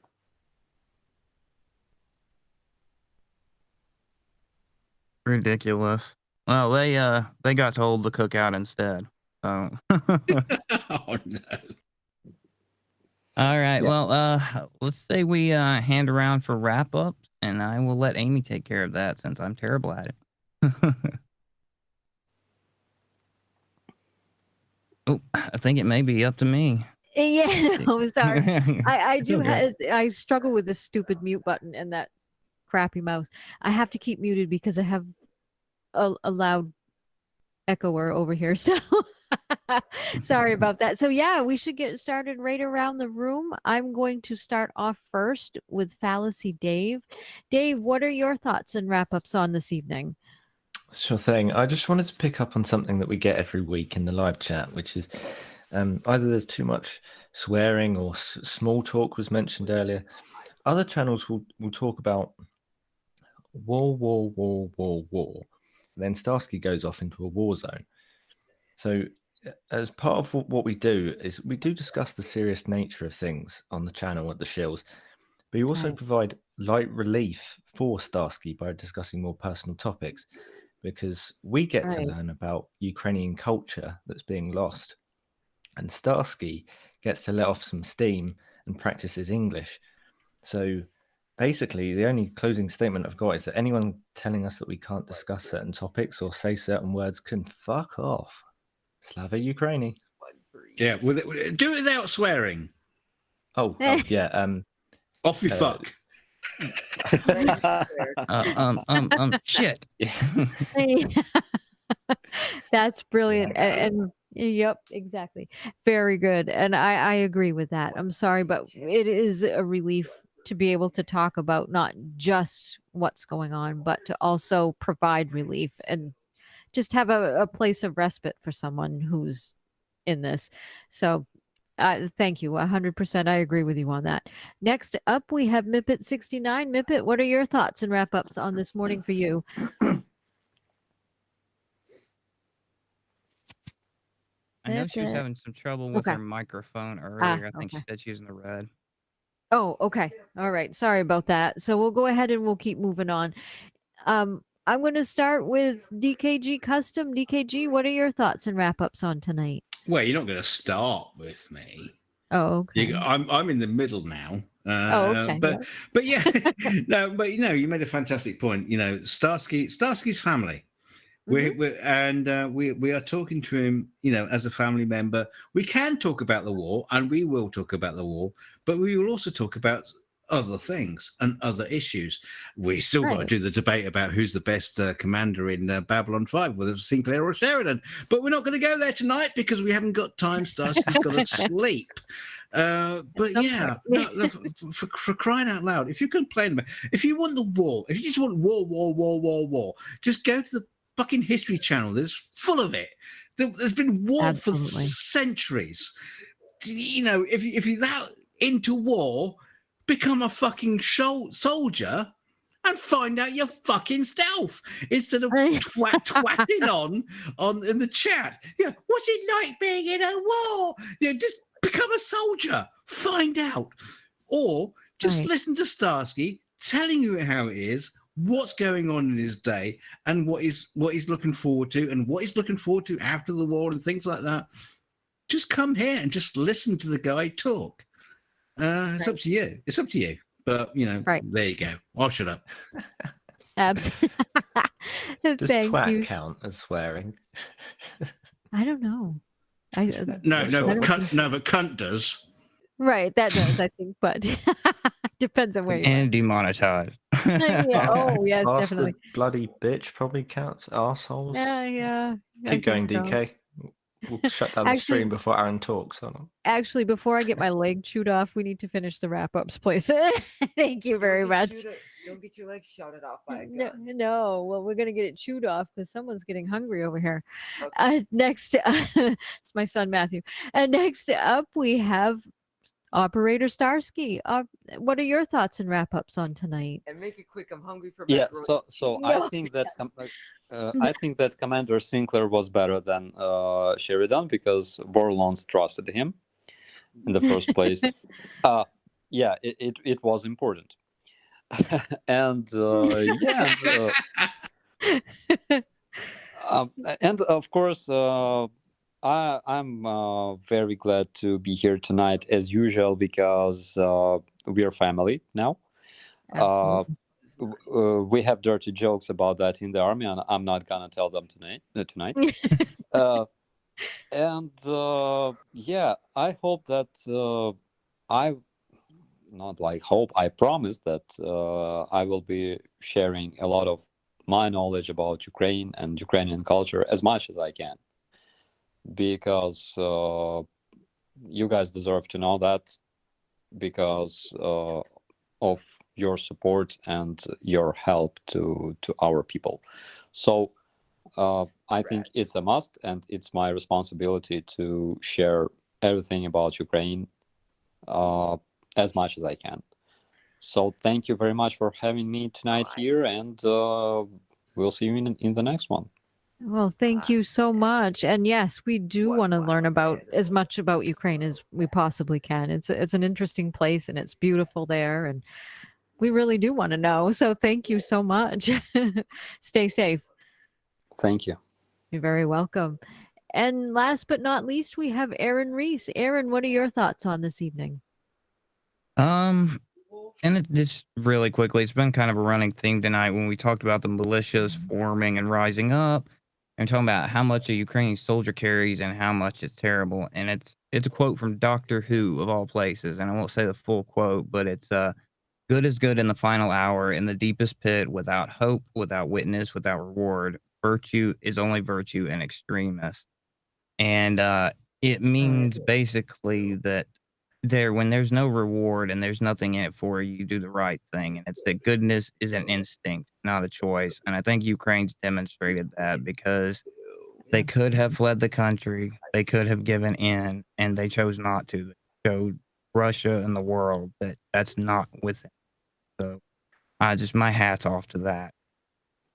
Absolutely. Absolutely. That's brilliant. Thank you so much. I just want to say thank you to everyone in the chat for coming along. Thank you so very much. We do these shows all for you, and we hope that you do get the right information, the correct, as much information as we possibly can give you. And we want to thank you for coming and for supporting our efforts to help get this information out. Thank you so much. I want to thank everyone in the panel for coming as well. Thank you. You always have, it's great working with you guys, and it's always wonderful to be able to hear all your insightful questions as well. So thank you very much. I want to wish everyone a great evening. Thank you very much. Good night. Good night, Mom. Good Kiss me good night, Sergeant Major. Oh shit! I've got the credits now. Bye, everybody. All right.